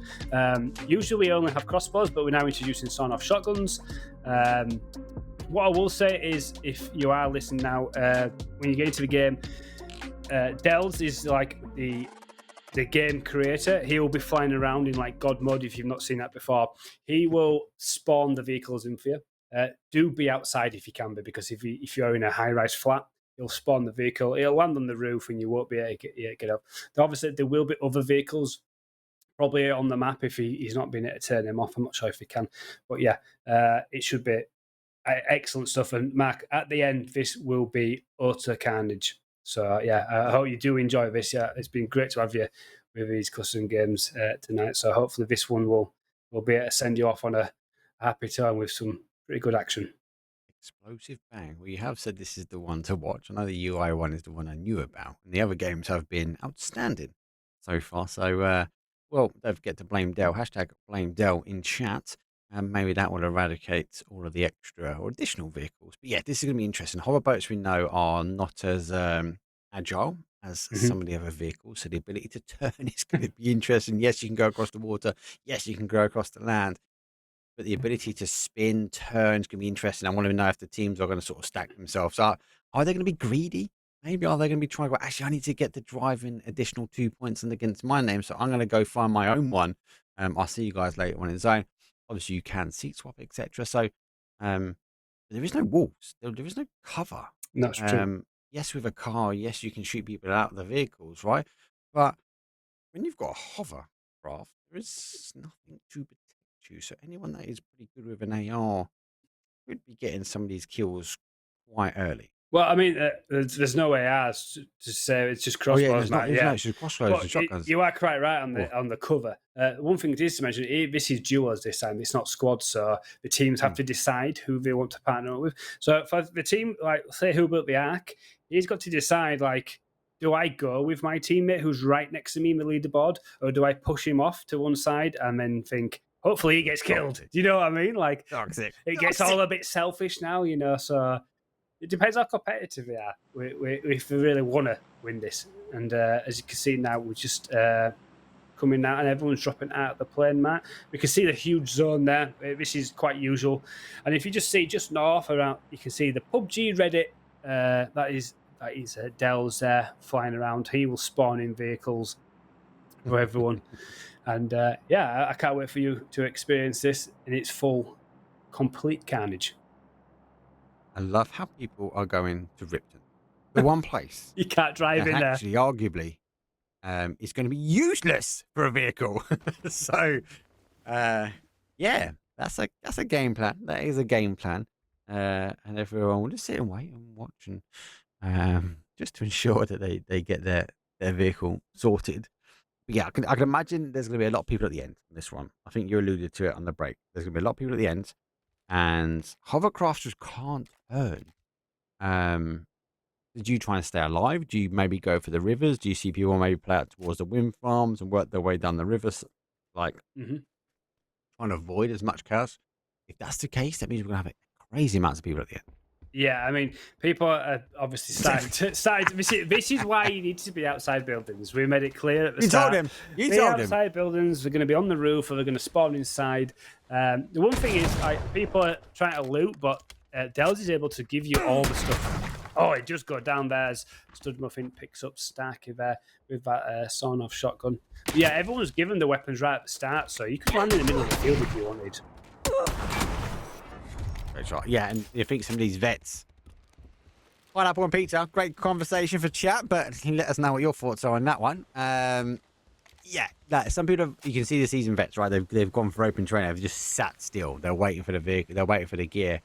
Some people have gone for some hot drops. Some have opted to park some vehicles in, and these guys know that this is useless here. So they must be get outside and wait. But there is also another early fight here. It's an early death.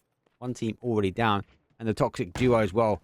You already mentioned, do you pick up your teammate for strength? Do you knock him off the leaderboard? Lots of variables here, but it's the last game. I can tell you that. There's a great one down. There goes a shotgun. Oh, there's a second, though. Crossbow.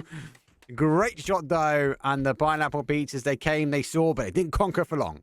No, the Caster's Curse absolutely owning once again. It doesn't matter if they're a 4-man or a 2-man. They are just dominating whichever game mode they're playing. So unbelievable stuff by them. Picking up 4 kills early on for them, as we see. I literally said if you're in an apartment that the hovercraft is going to land on the roof, and well, there it is as well. So, but I'm not sure he might be able to get that off, right? If he just drove that onto that ramp where the zip line is, he might be able to get that off. Got one down outside as well. Yeah, I would. Yeah, why not? It'd be fun to see. Yeah, let's do it. Yeah, let's do it. He's got a few over there. There's 2 guys on the outside. One disconnect. Protecting his body. Get back in. Got you covered. Don't worry. They don't know we're here. That's what's on the outside. You see the DQ. Should be able to get back in. The question is, did he get back in time? Doctor, in the push. Doesn't look like the guys are looking this way. They are still kind of looting. You can see the sort of even Gen 614 is not looking south. So, arguably, it sounds really bad. He's connected again. Lay down. Just lay down. The fact you're moving around, like PUBG, half of it is just picking up movement. And if they just see that player moving out, they might be drawn to take shots that way. Yeah, I mean, players have like Hawkeyes, right? The slightest movement out of corner, you just notice it. So yeah, you're probably right. Just to lay low and just pray to the gods that no one sees it. There's Lama and his teammate just sharing a bit of ammo there. They're up in the swamp area at the moment. Look pretty quiet. No one around them at the moment. Just practicing a bit of parkour inside the back of him trucks. Parkour. Receive a top 5 survival times. There's the Hokey Puck there, just leading out just slightly over Who Built the Ark. About 5 minutes there. He's a great player. Yeah, brilliant. Been really impressed. Been excellent. Yeah. There's the top 5 there are all pretty good, pretty good players there. They've all shown some really good stuff. Yeah, but we've seen some unbelievable plays by players that are not there at the moment who haven't really played in these customs, like Hot and Spicy and Savaklar, who we've. For me, it's the highlight of the night, right? With the bolted moment in arena. Spicy. Wow, that was insane. As we see Commando there picking up a couple of kills. It was a good game, and it was really interesting to see how people adapted, because a lot of people early game were taking slower stances, holding, shooting, and they were just getting punished by people playing a bit more aggressive, should we say. Not holding for that shot, not holding for the headshot as you highlighted, and as a result, we eventually got down to a little bit of a bunny hop at the end of game number 2. But yeah, like, was he 7 or 8 kills? Yeah, something like that. Yeah, fantastic. Yeah, as we see that survival times popped up because #BlameDell. He's probably got the graphics wrong. I couldn't quite see that survival time, so that's another tick on the list for Dells maybe getting stuff wrong. But yeah, like I said, Mark, I really hope to see you in a major regional event, and I hope to hear you say it. I will absolutely. I'm going to get a t-shirt made. Yes, I'm just going to get a t-shirt. Really? I'm just going to get a t-shirt made, mate, and I'll try and get to an event and I'll just wear it. Yes, do it. And you just see it on stream. #BlameDell. Oh, he's going to get this. He's going to be heard. Where are they? They're behind him. Oh, he's backing out. He's going to go forward. It's going to take ages to go forward. Turn. Oh, he's trying to go for the run over. No, now he's stuck. He's not getting through there.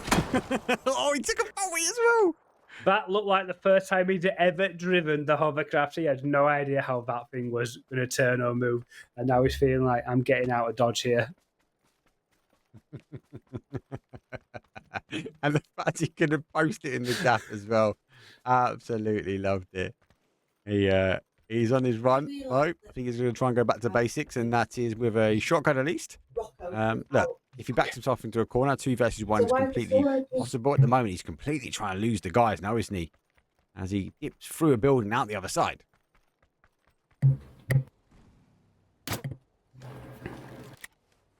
A shot there from Billy coming in from a bit of distance. Quite difficult there with the crossbow.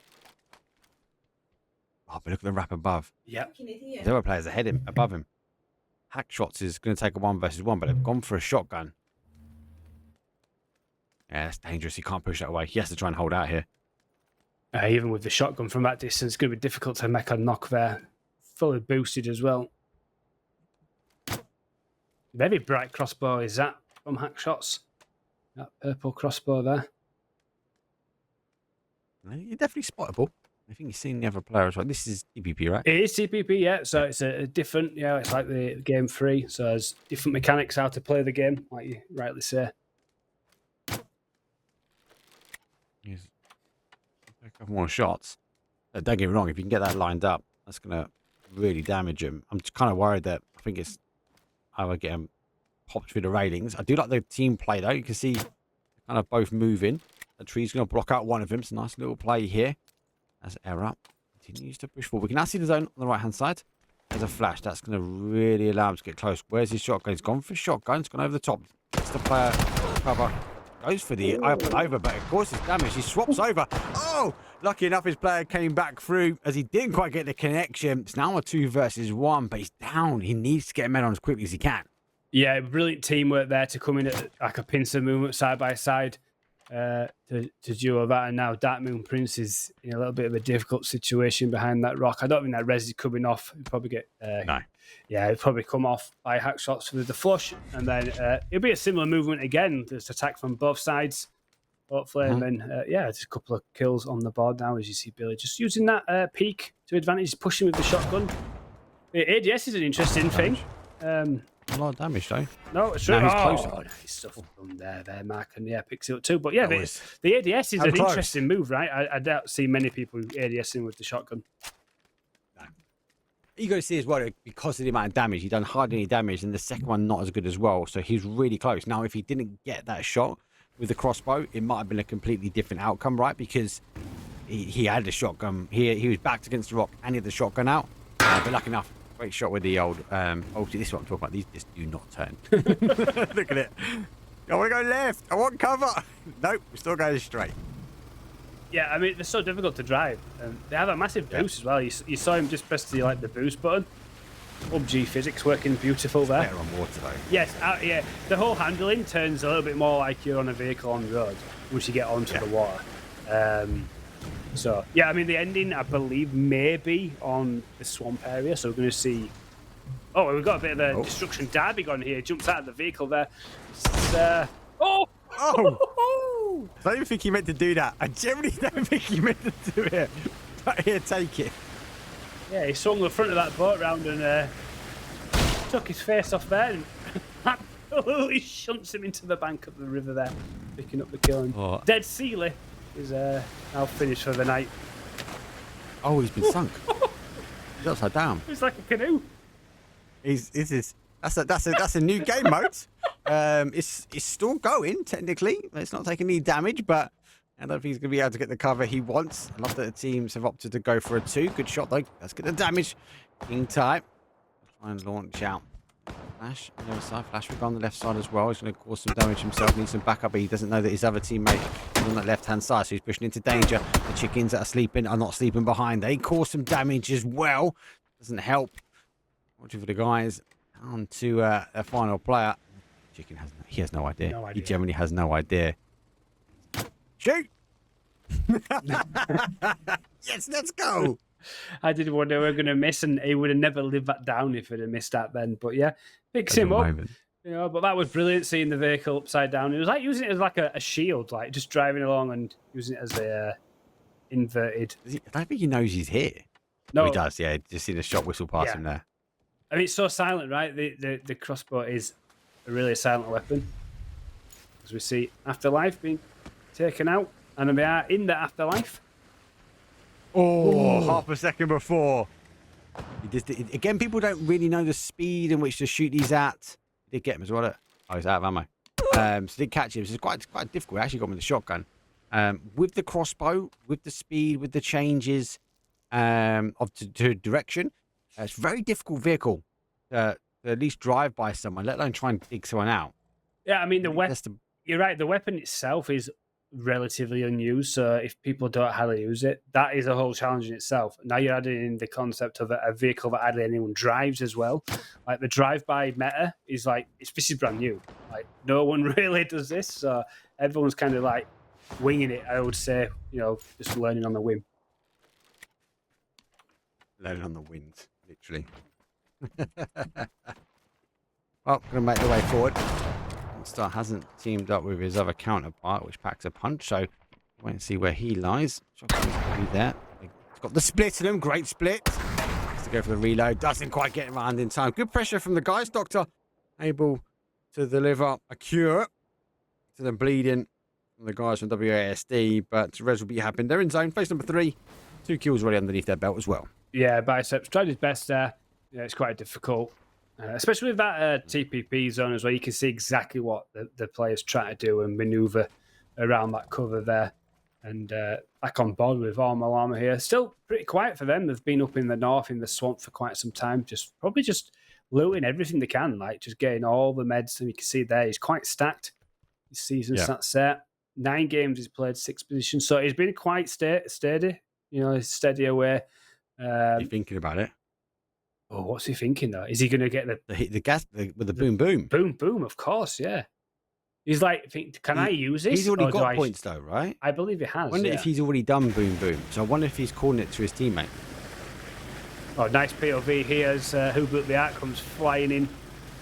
It's like a scene out of Saving Private Ryan here coming in on the water. Is he going to have a safe landing on the beach? He's trying to make their way into Zone 8. And it looks like he did take his teammate who was at the top of the leaderboard with him. So he's taking him to glory. Hopefully. So it's Hockey Puck and Who Built the Ark. So if they do go far in this game, there shouldn't be too much change for them two relative at that tabletop. Right, they will just be leveling themselves up and maybe leveling away, but we'll have to wait and see how they survive out. Keyboard Warriors close towards the edge now. Phase number 4. We have 38 players left alive. There should be a little bit of a lull now because there is space in between these players, so they're able to kind of work their way in. Now, this is not kind of an airboat that we expect. Maybe a different type of airboat. Going to use I suppose, the ability to scout and get more information. But coming down to the swamp at the end, I feel like you might suffer if you haven't got a vehicle, especially that kind of mid to late game, because this terrain is really not going to allow you. Superman there flying by. It's really not going to help you, is it? Because there's so much water, you're going to get bogged down in the swamp. Yeah, I mean, I think in a lot of these areas it is knee deep, so you get that like speed punishment for moving through it. So being on foot, like you say, is not great. But like you say, using the tower as a scouting system is quite great. I know that in the esports, the top teams now are using the gliders as scouts just to look, which is brilliant. Like use what's at your disposal for your advantage, and that's what these guys are doing right now. Yep. So good to see. Shotgun's not going to pack the punch that you need there. Should have really stuck with the crossbow. I think it's more just explosive noise. You are tempted, right? But just the damage, you're not going to hit the damage from there. No, I'm surprised at how much ADS. I hardly ever. I don't think I've ever ADS the shotgun in PUBG after my first few hours of using it. But yeah, it's interesting to see Cranky trying to use that there. But he's getting surrounded here. It's not looking too good for him. But it's difficult weapons to use here. So he's staying on the roof. He's not as vulnerable as usual. But like you say, at the distance there, there's just nothing happening. So has he got ammo on the crossbow? Is he definitely got ammo because they're not red. That's true. Yeah, like he has 2 rounds. Let's say. Why is he not using the crossbow though? He's churning through shotgun arrow at the moment. Right. Here. Getting a little closer now. So are other teams. Yeah, that actions. Yeah, Matt, you're right. Actions now starting to pick up, and there's quite a number of teams getting involved here. As you see the two players just pulling up. Yeah, that was a crossbow shot. Look, it's flapping out of him now, like a flag. I'm still baffled that he wasn't using. There's another level 3 vest, but he's literally taking the throat. Yeah, it's on his screen. Oh, he's missed that. He's only got 1 shot.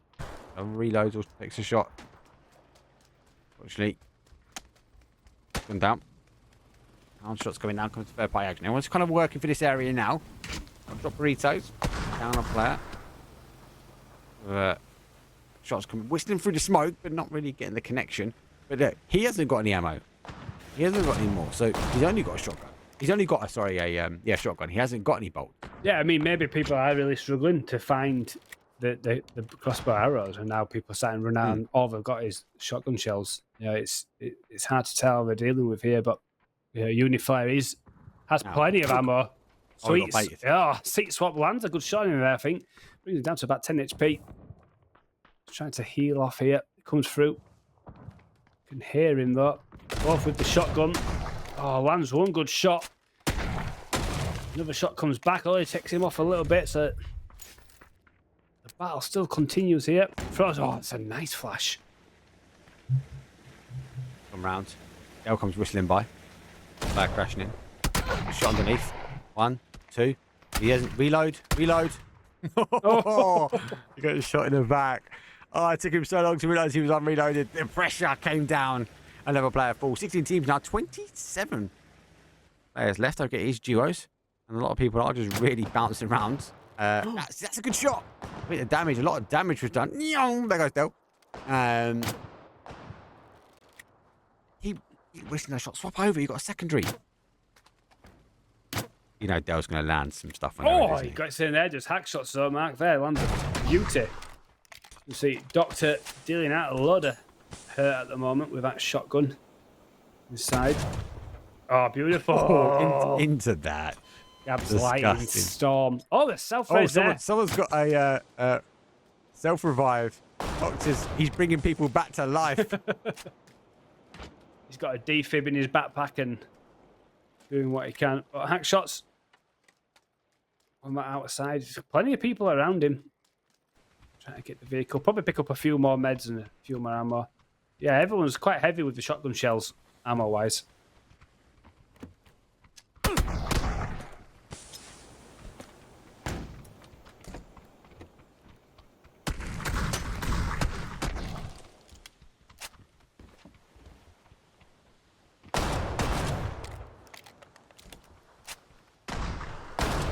Yeah, and Jen there picks up a nice kill there. Jump across the window, takes him down.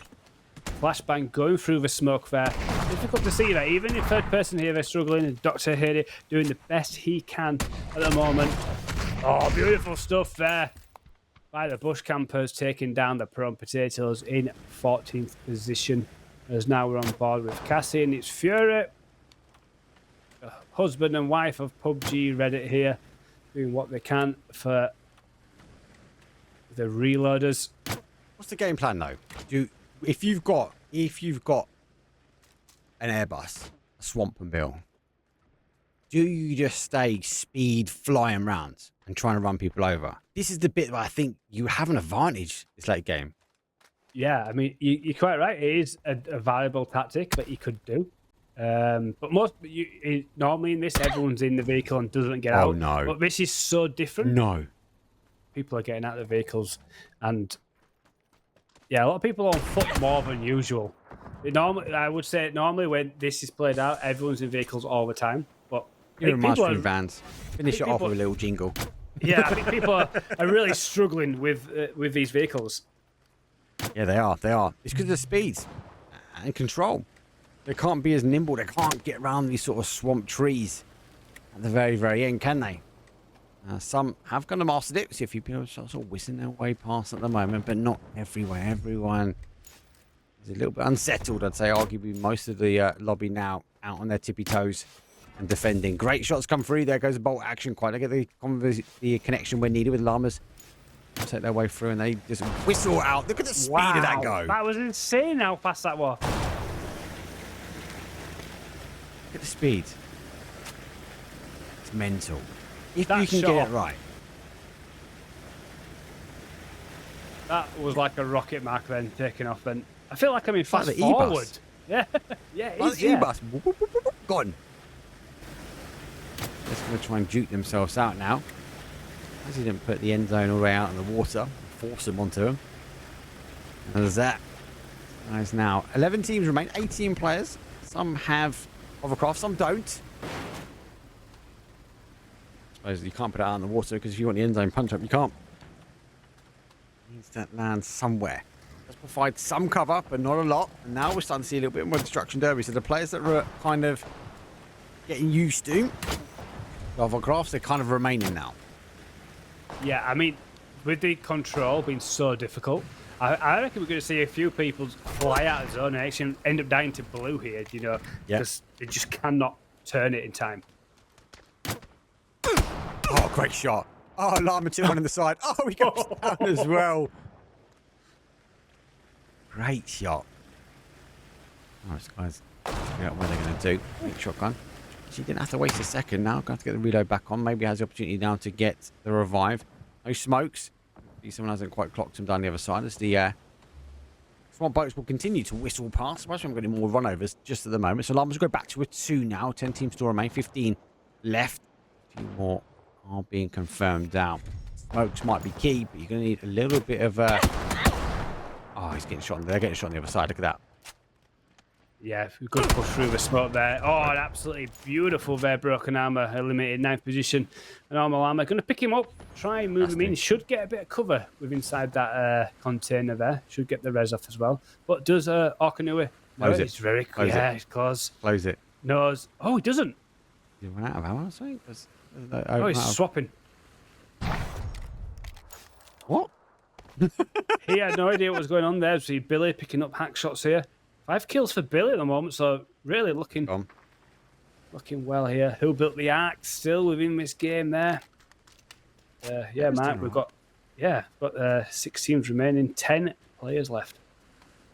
Yeah, 6 teams, 10 players left. We're on a little island now.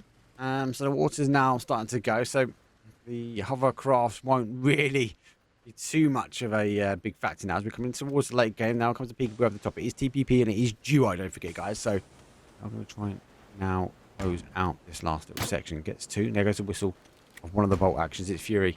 If I get the connection on the one he needs, but continues to make the push forward. They are teaming, but they are keeping their heads on the swivel now, making sure the team doesn't kind of backfill them. Yeah, that's key now. Is the communication has to be on point now to know what's going on. There's players starting to be all over as that sawn-off shotgun rings out. And Fury gets a few smokes out, and I imagine it's going to be quite a smoky ending to this. And the shotguns will be in tow, doing a lot of the damage. And remember, it's TPP, so you're going to get the advantage of being able to look over smokes in certain situations and see players. As Billy's just about flushed out as Dr. Haney picks up Cassette. Hockey puck picks up Billy, so down to 8 players alive with 5 teams remaining. You're moving. I think you're right. It is going to come down to a bit more of a smoky ending. Who's got him?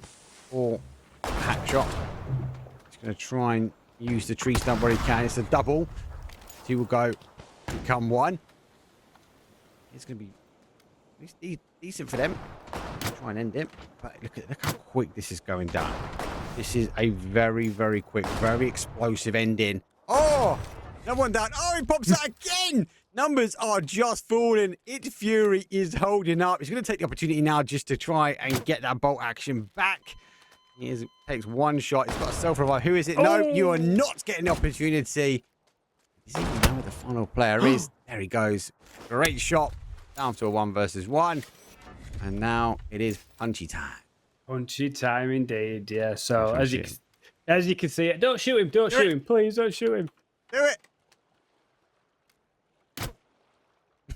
I didn't realise he's in God mode at the moment. Oh, it's a dance off. It's not punchy time. It's dance off time. 1 versus 1. What Stell's waiting for? We've never won one of these. He's got to go. Oh, he's taking a shot. No, punchy time. He's got the God mode. He's got God mode. He's like, I've had enough of this. He's going to win one. He's going to win one by cheating. He's going to win it by cheating. PUBG Reddit, you feed it here first. Win it with a chicken dinner. God mode to the end. We saw it. He can't even hide from it. He wasn't allowed. He wasn't allowed to play at the end. He went straight back to God mode. And there was a panic there. Don't blame Del was panicking, trying to get God mode back on to try and survive. Yeah, brilliant. Absolutely fantastic stuff there. Oh, well, that's... That doesn't count though, right? That don't count. No, I don't think it will. I think that'll be wiped off. But yeah, I don't think Doctor knew that we're supposed to have a bit of a punch up at the end. But you know, what a nice way to end off the night of these PUBG Reddit custom games, Mark. Love it. They have been really, really good games so far. The hoverboat, interesting. I kind of see the speed kind of work. Did the swamp work out in the end? I think there's a little bit of rethink there. I do like the hoverboats though, but maybe the end zone. The players maybe didn't have the control, the skill to keep the hoverboat in. I was expecting a little bit more runovers, but it was good at the end. Crossbows, shotguns, you can't complain. It's always explosive, especially when it gets down to late zone. Even like players like Fury, just bagging punches, just hitting players down, using the smokes and train really well just to kind of end it. No wonder why he's up on that leaderboard. Yeah, I mean, I think we'll look at going back to the old one because it's a very vastly different type of the game is when we have it on land. But wanted to try it. It was suggested by his 100%. community, so we give it a go. But that's just our view. The players may have really enjoyed it. We don't know until we hear their thoughts back. But yeah, it was a fantastic last game, and it's been a fantastic night. It's been some unbelievable clips from all the players. It's been a stellar night. Have you tried gliders yet? No, it has been suggested. Dogfighting is something that I really like the idea of, is a dogfight with everyone Duo in gliders. gliders. Yeah, but I think that with... oh my God, a cat just jumped across my screen. I do apologise for that. I don't know where the hell that came from. Yeah, I think we do a mode with LMGs, which is like 15% damage.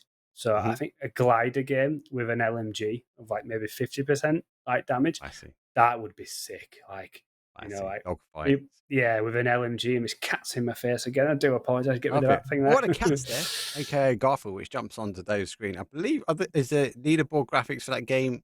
Are we ready? Production though to bring that back up because it's definitely worth looking. I think that might have shaken up the leaderboard slightly. Obviously, we did see some of the big names though at the end. Bush campers though obviously claiming themselves. Rapid reloaders are there as well, but yet please don't shoot us or irking their way in error. That is the blue screen of death. Do find themselves in 4th place. Good amount of damage. Look at that K's worth of damage though with Doctor, despite maybe taking some of that extra damage from Dell at the end. I do think this might shake up our season leaderboard.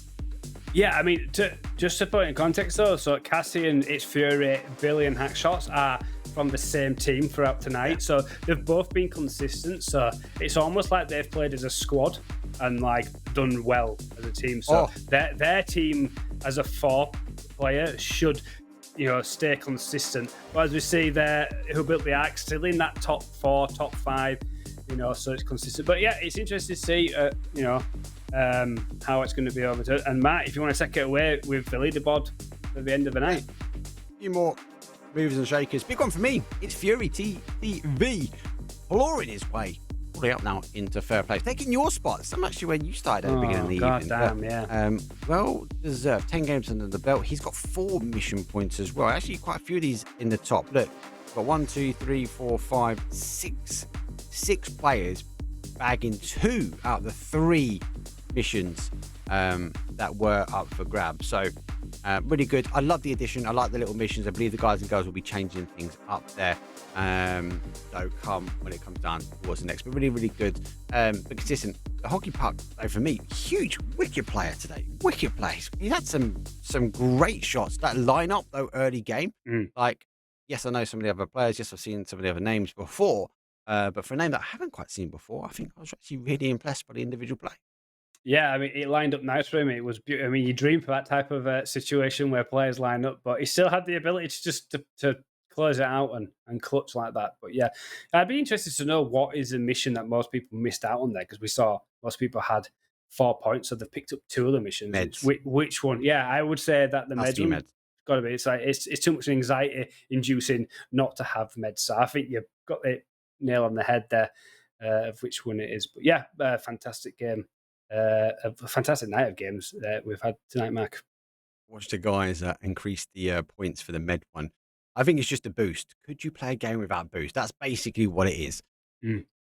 Not me. Yeah. I'm too aggressive. I'm too W key, unfortunately, for that kind of gameplay. But if you have missed the games, let's figure out when the next games are, because you can be involved in the season. It is open. It's not like an invite only. You can join us on the 26th of October. Unfortunately, I won't be here because I'll be in wonderful Thailand and sunning myself down in Khao Lak just after my birthday. But if you haven't already, make sure that you get on the PUBG Reddit, you follow the custom games, you join the banter. And even if you're like me, and sometimes when I try to look for rank, looking for a team, it's just a good place to go to. Just put it into the chat that you're looking for a team. You can just open up a voice chat. People, like, within a couple of seconds will join in anyway. And then you get to meet new people. Great community, great Discord. Run by some outstanding people. I've absolutely loved the games. Biggest highlight though from me was that Balti game. The UI games come separate. I love that. I was gonna love that game no matter what, but that K9 red dot was outstanding. Absolutely loved that. Don't know, yourself, takeaways from this evening, anything you enjoyed, anything you loved, any of those outstanding plays that are worth mentioning? Yeah, I mean, working with you for the first time has been brilliant. But yeah, like I said, that the standout has been the Balti. I mean, that opening like section in Arena by I do forget how to pronounce his name, but it was unbelievable. You know, we know the difficulty we play the game, how to land headshots with any weapons it has a challenge, but to land it so consistently and one after the other, we were beside ourselves trying to cast that. Like, we couldn't catch his breath because every time we got a breath, he just knocked the next person again, and yeah, it was just one after the other. Yeah, I mean that's probably the highlight of me. And I mentioned it before, I got an unbelievable clip from when we did this last season as well, and it didn't fail to prove that again. So yeah, that's probably my highlight. But yeah, all the games have been top quality. I've enjoyed it a lot. Right, we haven't really give this man a follow. Details are below. Great cast, obviously great in the community as well, and has the Don't Blame Dell hashtag as well. So only place you can get it from or other social media. Anyway, really good games. As I said, I actually really loved it. Really enjoyed it. It was really nice to have a break from the competitive side of PUBG. It is good. It's always good to remember that it is a game that we play, and there are two sides to the community, and it's been an absolute pleasure. Hopefully, you have all enjoyed it. As I said before, make sure that you have joined on the PUBG Reddit. Get involved on the 26th of October. It's free. Just join in, have some fun, get your name on that leaderboard. And if not, at least get yourself in a chance to be winning some of that G coin again in the Discord. That's the biggest thing. I want to take the time though to obviously thank you, all of our producers, all of our observers, all of the admin staff, all of the Discord mods, everything that goes in behind the scenes that makes the show completely possible. Though it's not done by us, we are just fed a feed that we get to cast and give you guys and girls something to listen to while you are watching. It's done by an amazing staff behind, and that includes from all the Discord mods and that make this happen. So again, massive thank you for you guys. That's it from us. As I said, make sure you are in the Discord, make sure you're in the game, and let me know that you'll be joining on the 26th of October. But for now, that's it from us. We'll see you guys later. Peace. Good night.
We were creating controllable entities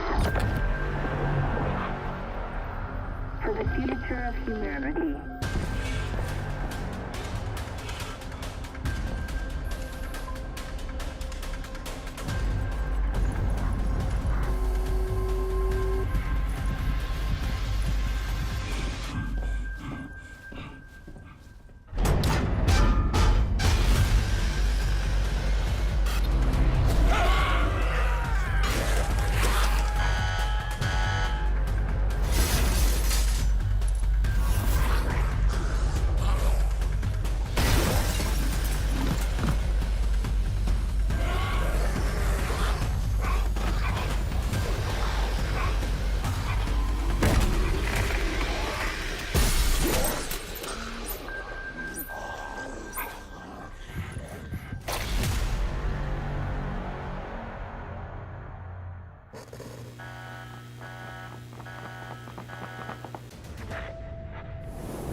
world updates to Tago, some quality of life improvements for training mode, and a new survivor pass.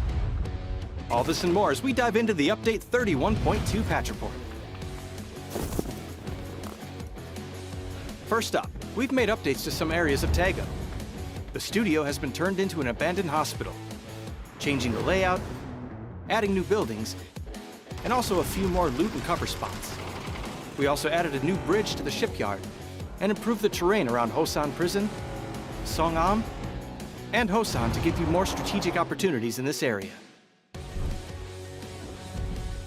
Next, training mode has been improved as well based on your feedback.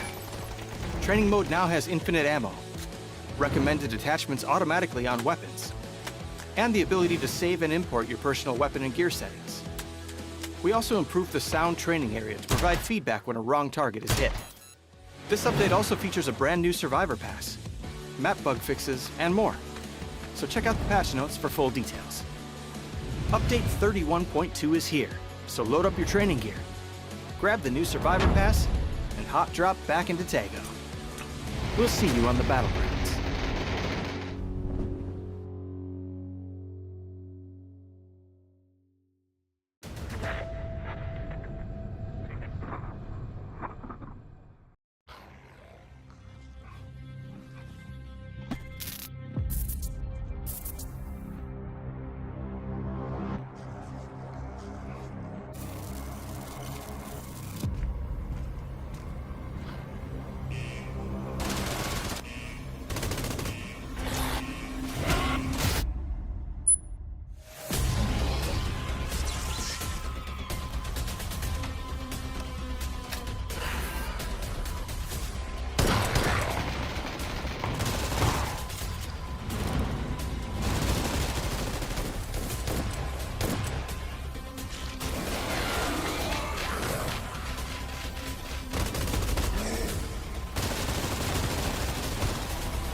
Versace on my wrist, baby, make a wish. You could sell your Rari, but you can't afford my outfit. Versace on my wrist, baby, make a wish. You could sell your Rari, but you can't afford my outfit. Versace on my wrist, baby, make a wish. You could sell your Rari, but you can't afford my outfit. Versace on my wrist, baby, make a wish. You could sell your Rari, but you can't afford my outfit. Make a wish. Make a wish. Make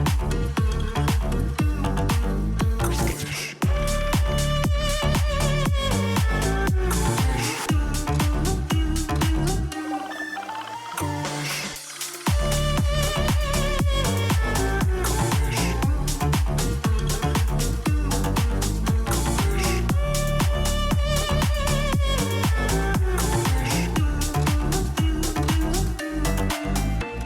Versace on my wrist, baby, make a wish. You could sell your Rari, but you can't afford my outfit.